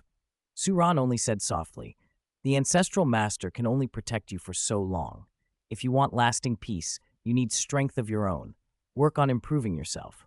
One day you may face the entire Xuanming sect without fear, maybe even be the one to break it." Suran's words struck her. Zhang Nanan bowed her head and answered, still shaken, "You're right. I must study. I must cultivate harder. If I don't, I'll just keep falling into that whirlpool of romantic feelings and weakness." "You called me Director Teacher a moment ago, and now it's Director Tao again. You young people change names too easily," Suran teased. "Then Director Teacher? You mean I can call you that?" Her face lit up. Suran nodded. He didn't inspect the herbs there, but led Zhang Nanan beneath the red maple near the library and opened her herb basket. Wrapped roots spilled out, dozens perhaps. Even ordinary ginseng could fetch dozens or hundreds of gold coins, enough to keep a common family for years. Most of what she had were ordinary roots, but Suran skimmed through them with practiced eyes, separating dozens of varieties. Only when he reached the bottom did he find a stalk that faintly glowed gold. His expression brightened. She had really found a hanging sun ginseng. In truth, Suran had never intended to demand the herb as the only criterion for acceptance. He valued sincerity more than valuables. But Zhang Nanan did not know that, and disappointment showed on her face. "There aren't more, Director Tao," she said miserably. "I couldn't find more. I only found this one." She knew she hadn't gathered the 2 stalks that might grant her library privileges, so she assumed she still wouldn't be able to study with him. Still, she tried to console herself. At least 1 stalk could cure her mother. Suran, however, smiled faintly. "You called me Director Teacher just now, and then you reverted to Director Tao. Young people are fickle," he said. "Then, Director Teacher, does that mean She was ecstatic. Suran reached to the bottom of the basket and unfolded the last piece of paper. Inside lay a moon ginseng, silver and faintly glowing, different from the hint of gold stalk he had already found. "I climbed countless peaks and watched every cliff," Zhang Nanan said, breathless with hope. "The hanging sun ginseng you mentioned is so rare. If you give me a few more months, I'll find another, I promise. I haven't even searched over on the Sun Moon Empire side yet." Her words trailed off when Suran gently raised a long finger to quiet her. He tapped the silver root. At that moment, the last slant of sunset poured like a golden blade through the maple branches and struck the root. The silver sheen faded, and the entire ginseng transformed into molten gold. The leaves looked braided from liquid sunshine but retained springy life. The inner threads coiled like a vermilion gold dragon and pulsed faintly. The ginseng swelled to the size of a palm, and sunwheel patterns spun across it. Cold chi lifted and was replaced by a searing vitality. The air around it warmed and felt purifying. Golden ripples shimmered through the space around the hanging sun ginseng. Zhang Nanan stood with her mouth hanging open. This. Suran explained evenly. "This is an unformed hanging sun ginseng. It first draws in moon essence and becomes a moon ginseng. Then, when it is full of moon essence, it sprouts leaves and begins to absorb sun essence. Moon ginseng is cold and would not be suitable for treating your mother. He paused, then continued. Still, I will consider this moon ginseng as your apprenticeship gift. Really? She squealed. You don't want it? He asked jokingly. Of course I want it. Nanan greets teacher. She dropped into a deep bow. Suran smiled faintly. I'm not wealthy, but take this sea moon ring. He snapped his fingers and produced a silver-blue soul tool ring, placing it on her finger. It has about 100 cubic meters of storage and can release some basic self-defense skills. A ring, not an engagement, she realized, and her cheeks flushed with relief and disbelief. A storage ring like that was worth more than a year's wages for most people. He claimed poverty and gave her such a thing. She gripped it tight. Thank you, teacher, she cried. Immortal Master Su, someone called from a distance. Immortal Master Su. As she basked in the joy of acceptance, a sudden commotion rose from the new student assessment plaza. At the same time, pale peach blossom petals began drifting down. Jiang Nanan leapt and caught one, eyes shining. Teacher, it's Peach Blossom. Is Immortal Master Su really alive? Did they call Ancestor Su at the assessment? Should we go see him? They say he's very handsome. The plaza buzzed with excitement, voices rising as the students pushed toward the source of the disturbance. Jiang Nanan clutched the sea moon ring and the golden ginseng to her chest swelling with a new, firm resolve. She would study and grow strong. One day, she thought, she would face the Xuanming sect without fear. Chapter 395, The True and False Peach Blossom Immortal Master. By the time Jiang Nanan rushed back to Shrek Academy, the new student assessment tournament had reached its final championship. After 5 days of competition, only 3 teams remained. From Class 9, Ningtian, Wu Feng, and Nanmen Yuner. From Class 6, Zhu, Lan Luoluo, and Lan Susu. And from Class 1, Tang Wutong, Xiao Xiao, and Huo Yuhao. These 3 teams had been the most talked about all week. Class 9 was led by Ning Tian of the Glazed Tile sect. She relied on the defensive 7-treasure glazed tile pagoda to support 2 attack-oriented spirit masters. Their coordination had made them nearly unbeatable. Class 6 formed the 9 nether spirit cat hunting trio. Zhu, a descendant of the 9 nether spirit cat family, and an exceptional agility attack type on the Douluo Continent, together with the sisters Lan Luoluo and Lan Susu, who used their spirit fusion technique to cast heavenly net and earthly web. When those traps held an opponent, no new student could escape Zhulu's 9 nether thrust.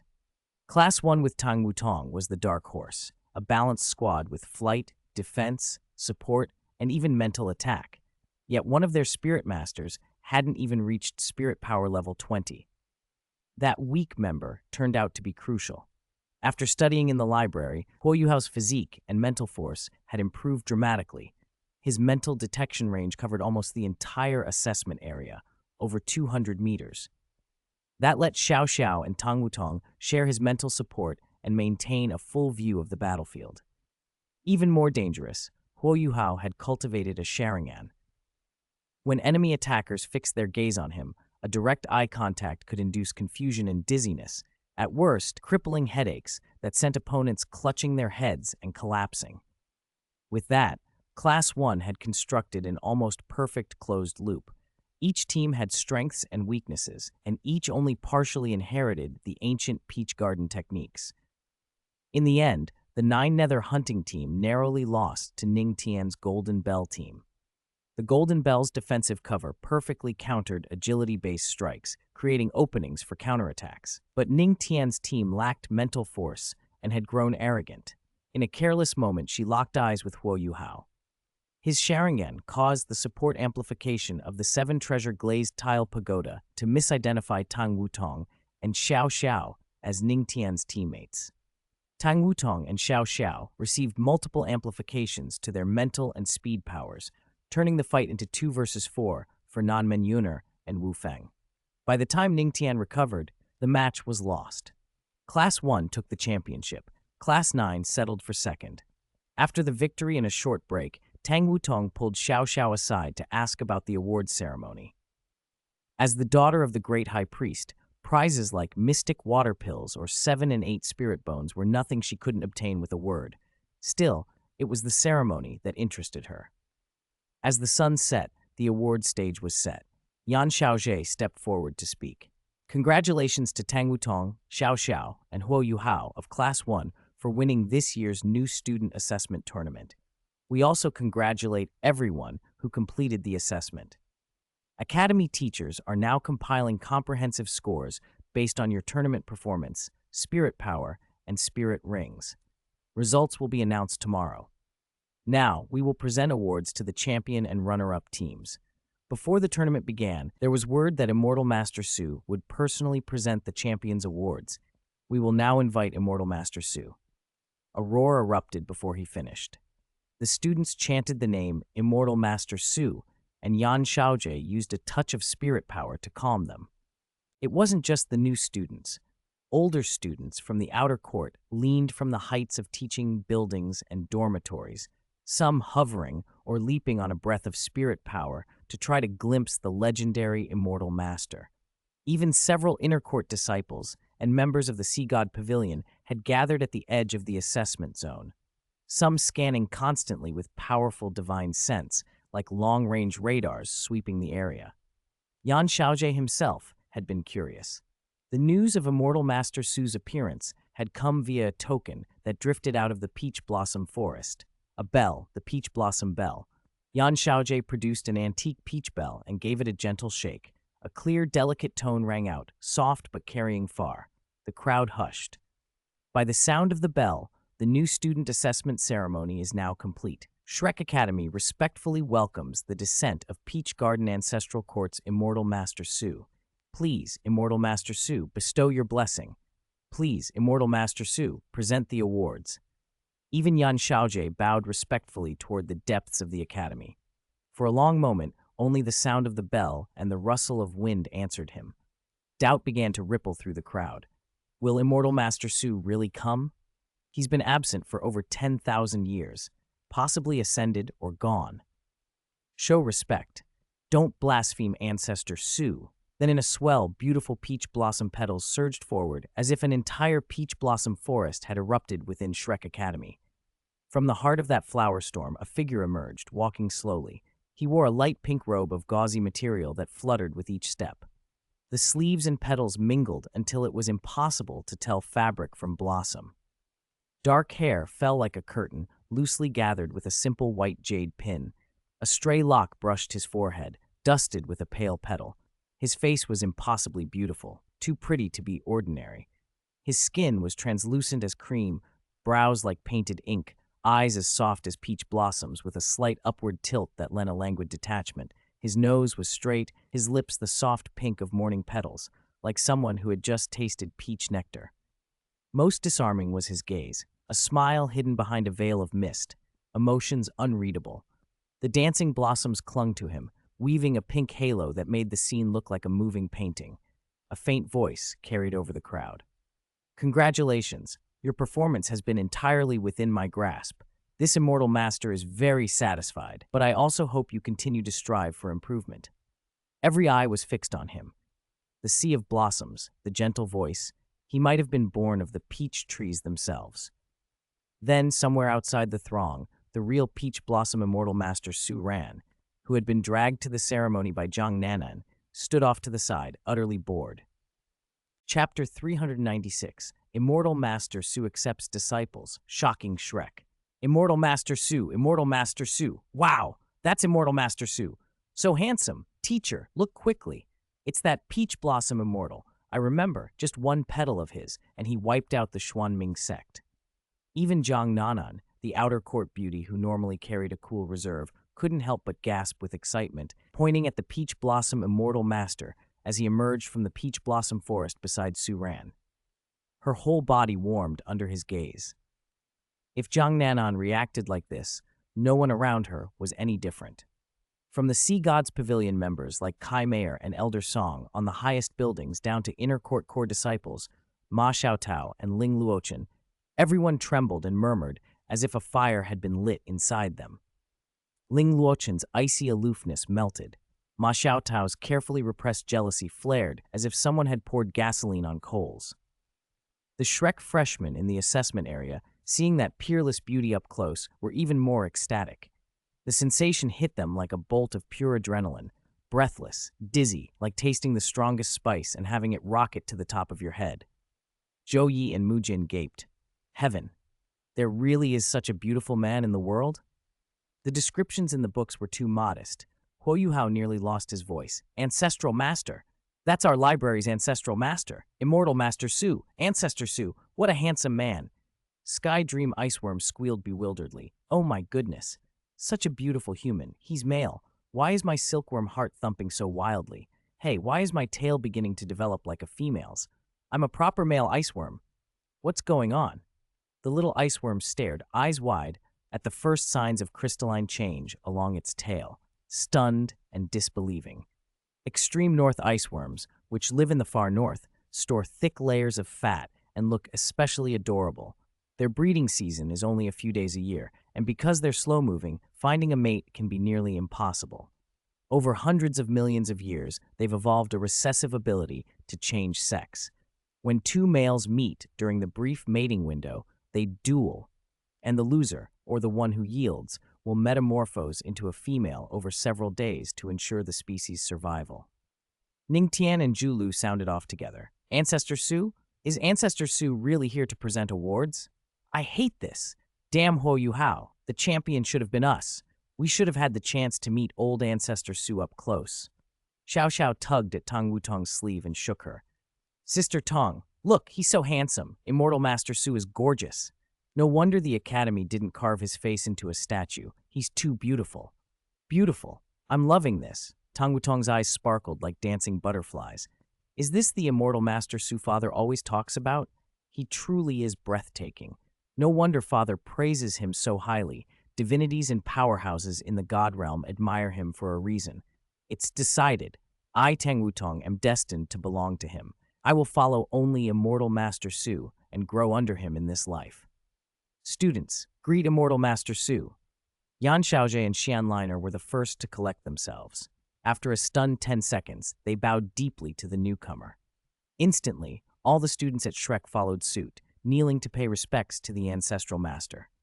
Such reverence, only a master like Peach Blossom Immortal Su could command it on the whole Douluo Continent. On the highest platform, the young man walking amid drifting peach petals gently waved his hand. A soft breeze of peach blossom scent lifted through the crowd. No need for such formality, he said. You will all be part of the territory from now on. Protect the peach garden territory and strive for success. You are the champions of this freshman assessment, right? I watched your matches. You performed admirably. 2 outstanding students with twin spirits, and a young man who has mastered an incredible eye technique. I can see that you will become some of the most remarkable spirit masters on the Douluo Continent. At that, the Peach Blossom Immortal Master looked directly at Tang Wutong, Xiao Xiao, and Huo Yuhao, the champion trio, with a glint of approval in his eyes.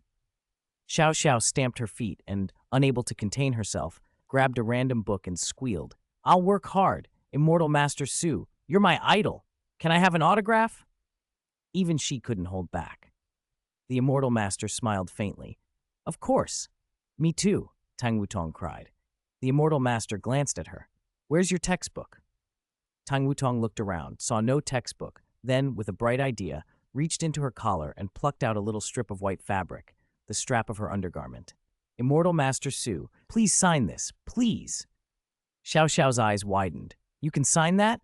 Sister Tong, you're brilliant. Tang Wutong, don't be ridiculous, Yan Xiaozhe scolded. How could such a dignified master accommodate that absurd request?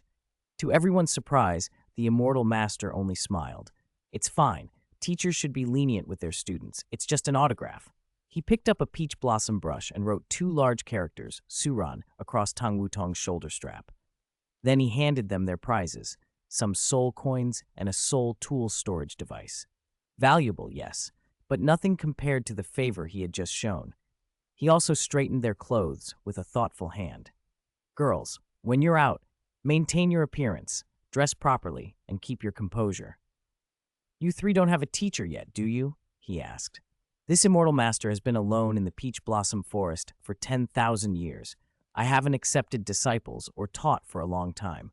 Seeing that you three have talent, would you like to take me as your teacher and study with me from now on?" Those words stunned everyone into silence. Yan Xiaojie and Xian Liner, the academy's leaders, were shaken as well. Immortal Master Su was accepting disciples. Though the three students were champions of the freshman assessment, they were still outer court students. Yet now, if they accepted him, their status would multiply beyond imagination. Even inner court students, members of the Sea Gods Pavilion, and the elders would have to address them respectfully as Little Ancestral Master. Chapter 397, Fake Immortal Master, True Immortal Maiden. Su Jinli, teacher, it looks like your apprentice is about to be snatched away. Immortal Master Su seems intent on taking him as a disciple. This batch of new students is better than usual, and their luck is incredible. They actually met Immortal Master Su. He personally handed out awards and is even accepting disciples. I can hardly believe it. Because the matter of Immortal Master Su taking disciples was so big, the award ceremony quickly broke up. Only Immortal Master Su, Tong Wutong, Xiao Xiao, Huo Yuhao, and the library curator were invited into the inner court for a private discussion. On the walk back to the library, Jiang Nanan's thoughts were still whirling. She couldn't stop marveling at how attractive Immortal Master Su was and how that appearance had completely enthralled the deans. The curator, however, looked utterly unmoved. If anything, he seemed resigned. That resignation had a reason. The Immortal Master Su who had appeared was not the true Immortal Master at all, but the crystallization of a life born from a mistake and a sudden impulse 10,000 years ago, Su Ran's biological daughter, Su Jinli. She had inherited Su Ran's looks and spirit. She had also spent her childhood studying the unique skills encyclopedia he kept, learning disguise and camouflage until she could mimic him perfectly. With a few adjustments, she could easily pass for Immortal Master Su. Su Ran had doted on her and raised her personally until she was 16. She was a peerless prodigy. By 16, she had broken through to 90 ranks of spirit power and earned the title of titled Douluo. But as she matured and saw how breathtakingly beautiful she had become, vanity took hold. She wanted nothing more than to seclude herself with her old father in the countryside. To protect her mental and physical health, Su Ran had taken drastic measures. He left the peach blossom forest and spent thousands of years wandering in disguise. When he foresaw the wars that would ravage the Sun-Moon continent and worried the girl might cause trouble or be endangered, he returned under a false identity. Sometimes he pretended to be an old man, sometimes an ordinary young man, and he took a few attendants who could hint that they were friends or descendants of Immortal Master Su's disciples. Step by step, he re-established a link with the Peach Blossom Forest and settled incognito among the common folk of Shrek City. That was how Su Ran came to hold the position of library curator. Perhaps because Su Ran had taken that post, odd things began to occur in the outer court. Huo Yuhao's Sharingan, that brief spatial confinement the other day, even a stray flash of peach blossom divine force that had caught Su Jinli's attention. Su Jinli herself had come out using her old father's title to investigate. She had 10,000 years' worth of experience and Su Ran's prodigious aptitude. Her insight was sharper than Yan Xiaojie's. But she was proud and generally preferred not to interfere in worldly affairs. Pretending to be him also had a practical advantage. If everyone thought Immortal Master Su had appeared openly, no one would go searching the whole continent for the real Su Ran. Everyone else had been dazzled by Immortal Master Su's arrival. Only Su Ran, the curator-teacher, kept his cool. That calmness felt like a bucket of cold water to Jiang Nanan. She hurried to catch up with him and couldn't help asking aloud, "Curator-teacher, how can even someone as handsome as Immortal Master Su fail to excite you?" she complained. "He's dashing. He's the ancestral master of Shrek Academy. Shouldn't the library show the same respect?" Su Ran inclined his head slightly. "Yes, everyone at Shrek admires Immortal Master Su, and we are no exception. But admiration is one thing. There's no need to be carried away by it. Keep calm and view things ordinarily. That is perhaps what Immortal Master Su would hope for." Jiang Nanan shot him an incredulous look. "You're talking nonsense. Teacher, you aren't Immortal Master Su. How do you know what he thinks? Are you jealous that he's more popular than you?" Suran was speechless and a little embarrassed. Jealousy of himself or of his daughter? Impossible. He cleared his throat and stepped ahead. Enough idle talk. Follow me. I've changed my mind. I thought that after all your time gathering herbs outside, your heart nature would have settled, but I still sense restlessness in your qi. From now on, cultivate. What you need is one word: stability. Jiang Nanan swallowed, drew a long, steadying breath, and forced herself to relax. She thought to herself that if anyone deserved blame, it was immortal Master Su. Too handsome, too distracting. Even the deans had looked stunned. Surely everyone couldn't be as detached as the curator. Meanwhile, at the stone table in front of the Sea God's pavilion, immortal Master Su, who was actually Su Jinli, watched Tang Wutong, Xiao Xiao, and Huo Yuhao with cool interest. Tang Wutong and Xiao Xiao both felt a flutter. Why does immortal Master Su's gaze feel so strange? Tang Wutong murmured. Maybe he hasn't taken a fancy to us, Xiao Xiao replied in a dreamy tone. If he did, forget master and disciple. I'll sign up to be the ancestral master's wife right now. Huo Yuhao, however, felt the gaze more keenly than the others. The attention made him anxious. He feared Ancestor Su might be displeased that he had failed to perform the proper grand disciple etiquette. Ancestral master. Su Jinli parted her cold lips to ask, and before she could finish, Huo Yuhao suddenly sprang up. He dropped to his knees on the hard stone and bowed so fiercely his forehead nearly hit the ground. Huo Yuhao, apprentice of the Peach Garden, greets the ancestral master and thanks the ancestral master for imparting the unique skill, he said, voice shaking. Forgive this disciple. There were too many people at the award ceremony, and I dared not reveal myself to attract attention. Clang, clang, clang. Huo Yuhao prostrated himself 3 times hard enough to echo off the stone. When he lifted his head, a ring of purple marks had appeared on his forehead. Tang Wutong and Xiao Xiao gaped. Wait, Huo Yuhao, when did you take a master? When did immortal Master Su teach you a unique skill? Ah, your eyes! The Sharingan! Immortal Master Su gave it to you. Their astonishment was loud and genuine. Su Jinli's expression shifted. A flash of surprise crossed her face. She had never taught that technique. The Peach Blossom Forest had not been handing out unique skills to outsiders for a century. The only recent occasion was when Su Ran advised Muen on the domain technique. As far as she knew, the Sharingan was a pupil technique unique skill from the Sakura Nation and should not have appeared on the continent without record. If a skill was not in the encyclopedia she possessed, then only her father could have taught it. Ah, Suran said quietly, as if remembering. This immortal master did once teach the Sharingan, but I have forgotten some of the details. Little Yuhao, do you remember where and how I taught you? Huo Yuhao frowned. It was in the library. Wait, immortal Master Su, it's only been a year, and you already don't remember. He felt a sting of disappointment. So even now, he wasn't important enough to be remembered. The thought made his chest tighten as he tried to appear composed under Su Jinli's inscrutable gaze. Chapter 398, Imparting the 8 Trigrams, Swimming Dragon Palm. Teacher, what are you going to teach me? Jiang Nanan asked. And what are these tiles for? In the small leisurely courtyard of the library, Su Ran, the curator, casually gathered a pile of glazed roof tiles and arranged them into a circle about 3 meters across. They had agreed to return to cultivation and study, but his choice of equipment left her puzzled. Spirit masters cultivated by meditation, circulating spirit power, and absorbing the chi of heaven and earth, what use were brittle roof tiles for that? Step onto them. Walk around the circle, Su Ran said with an indifferent shrug. Though puzzled, Jiang Nanan was careful as she stepped onto the tiles. They were thin and fragile, barely suited to bear a person's weight. She was light on her feet and managed one slow circuit.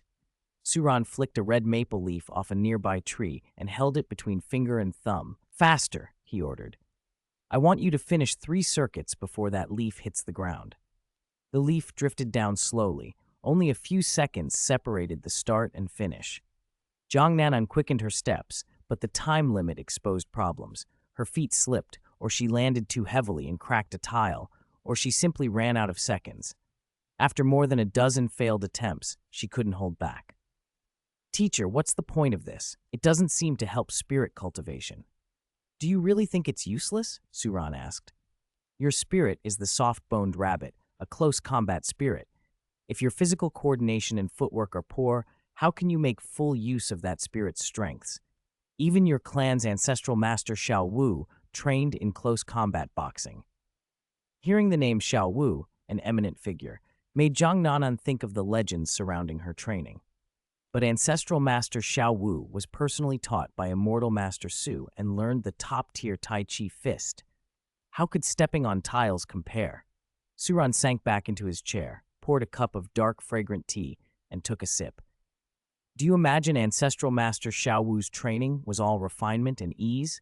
She started on sand bricks and iron stakes too. She was impatient and suffered a lot. Zhang Nanan blinked. How do you even know that? Ancestral master Xiao Wu studied under immortal master Su long ago.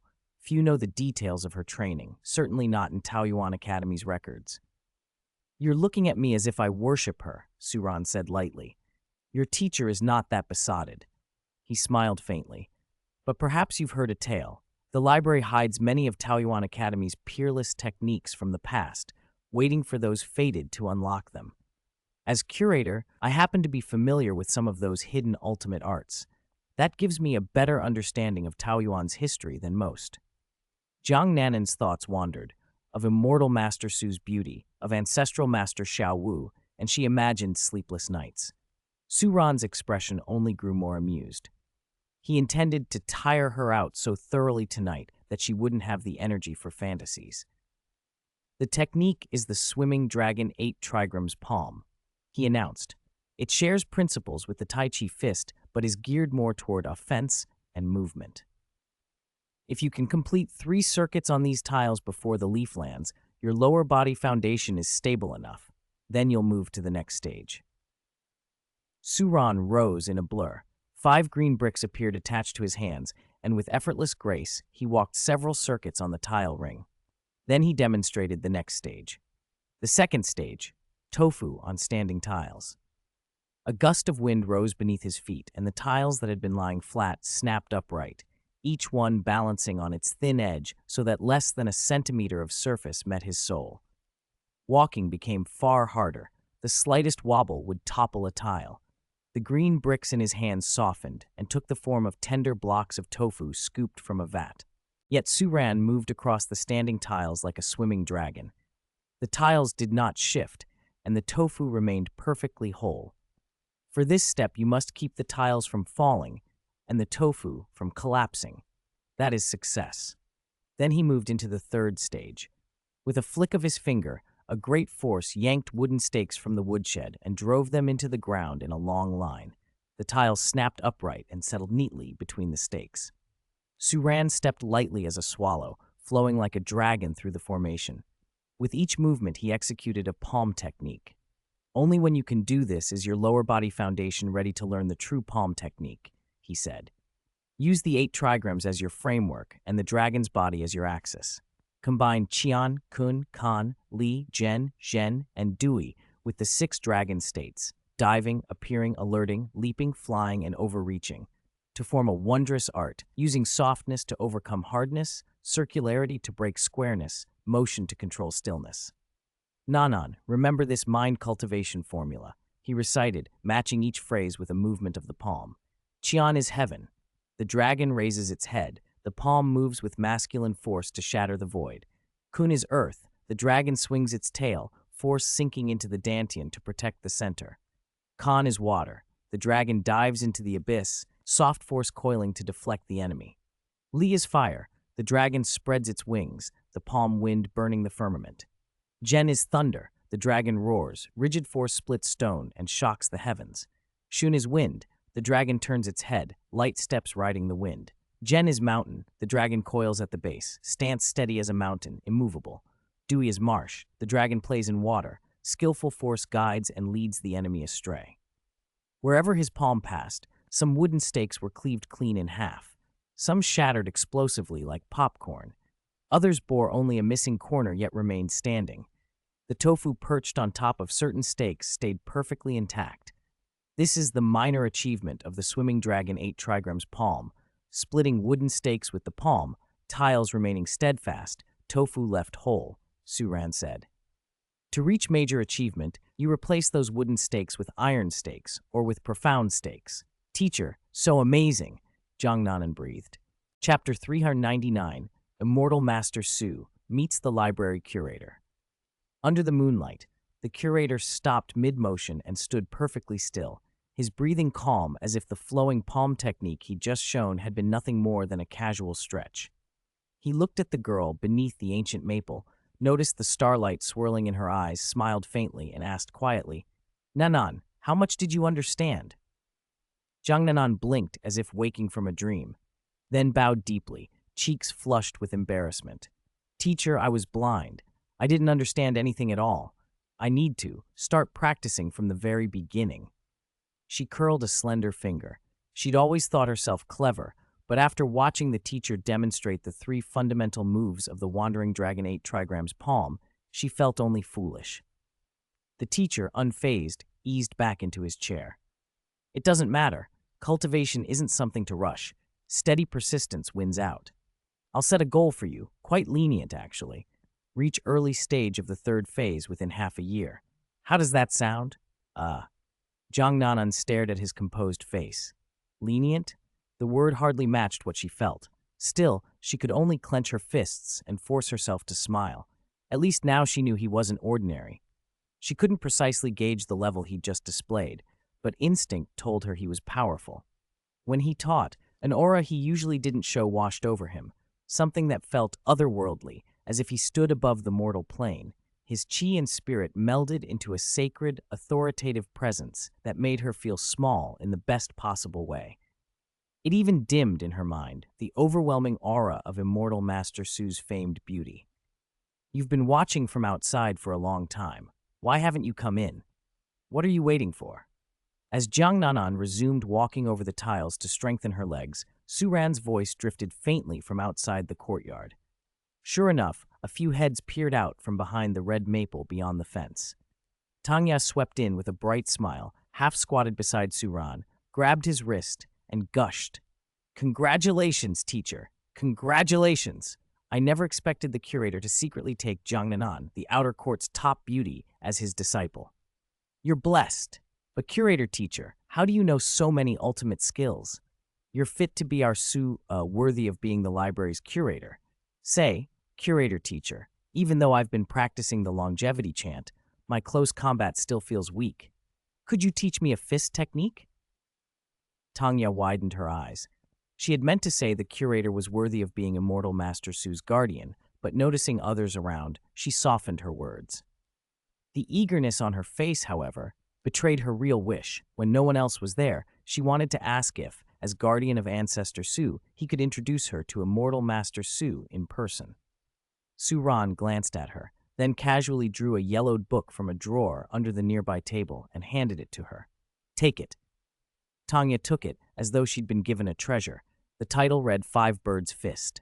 5 birds. She remembered tales of Ancestor Wang Sheng having learned a fierce beast fist from Immortal Master Su that crushed elite beast spirit masters.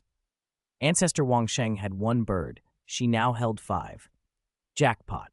She flipped to a page and read, "Observe the movements of birds and beasts. Understand the principles of yin and yang and the 5 elements. Imitate the motion and spirit of 5 animals: tiger, deer, ape, and bird. To guide qi, lead the body, strengthen health, and dispel illness. Through martial evolution, integrate offense and defense. It becomes a system that is both health-preserving and combat-ready. 5 birds as the image, qi and blood as the foundation, form and spirit in harmony. The fist strikes naturally. This is the essence of the 5 birds' fist." At first glance, it seemed promising. On a second read, Tangya's expression soured. "Curator teacher, I wanted something fierce and powerful, like that cool move you used to smash the wooden stakes. This reads like a health-preserving routine. I'm young. I'm in my prime. Why would I practice the daily health regimen of a centenarian?" she muttered.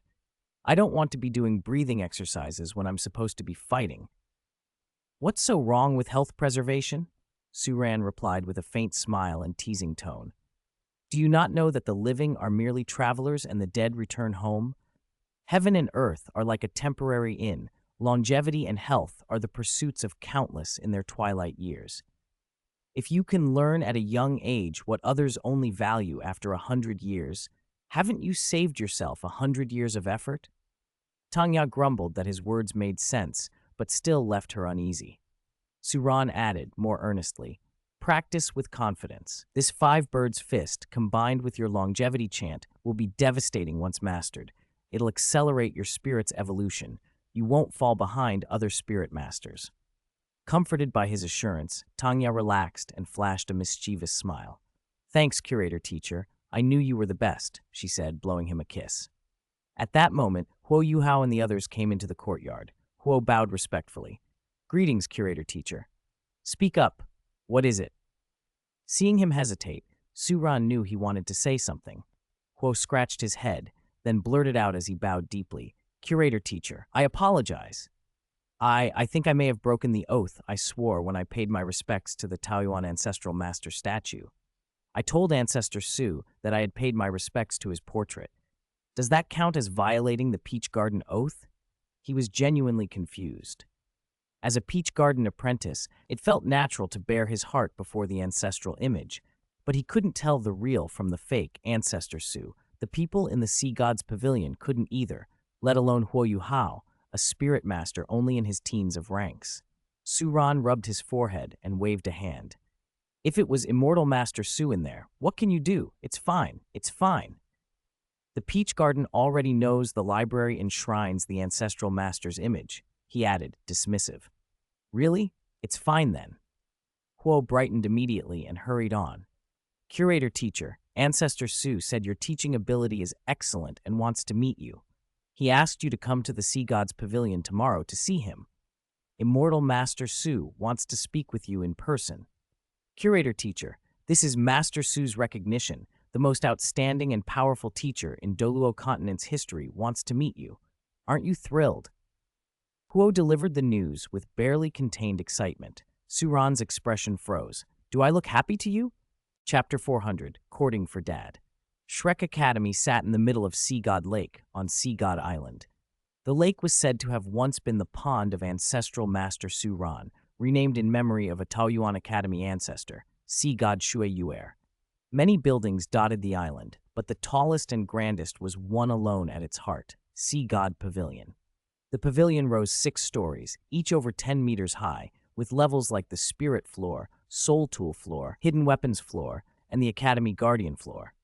Reflected in the water and wrapped in rising mist, it looked hazy and dreamlike, a faint glow haloing its eaves. As the Academy's seat of power, the decisions made by the Spirit Master who resided there could shape the future of the entire Douluo Continent. Soft vapor braided with fresh morning air. The lake's blue water was pure and deep, placid as satin. A ripple here and there broke the surface like a young girl's clear autumn glance, reflecting sky, clouds, and the trees along the shore. By a small lakeside pavilion, a youth of startling beauty was already talking to a girl wearing blue butterfly hair ornaments. Where do you live? The youth asked. I live on Butterfly Mountain. And what power are you from? No power. If I must say, Tang sect. How are your parents? Well, your father is Tang San, isn't he? Immortal Master Su, nothing can be hidden from Ancestral Master. It's nothing. I've heard of your father, Tang San. He took a long road, but in the end he reached perfection. He's quite a man. Immortal Master Su, I thought you were very aloof. I didn't expect you'd be so kind, so caring, even so lively. I, on the other hand, feel that you and I are fated. Would you like to stay by my side, study martial arts under this immortal master, and live here for a long time? Faced with the question from the woman posing as Immortal Master Su, the true immortal maiden in disguise, Tang Wutong blossomed like a bud. She blushed and stammered, utterly enchanted by the peerless beauty before her. The woman pretending to be Immortal Master Su had been in seclusion for thousands of years and was anything but bored. Sensing something strange at the academy, she had a single goal: play, cause trouble, ruin her father's reputation, and drag him out. She would take disciples for her father. She would find girls for him. There was no way her incomparable father wouldn't show up to manage things. With the face of a once-in-10,000 years beauty, the authority of Immortal Master Su's reputation and strength, and a woman's instinct for other women, The fake immortal master's courtship was near irresistible.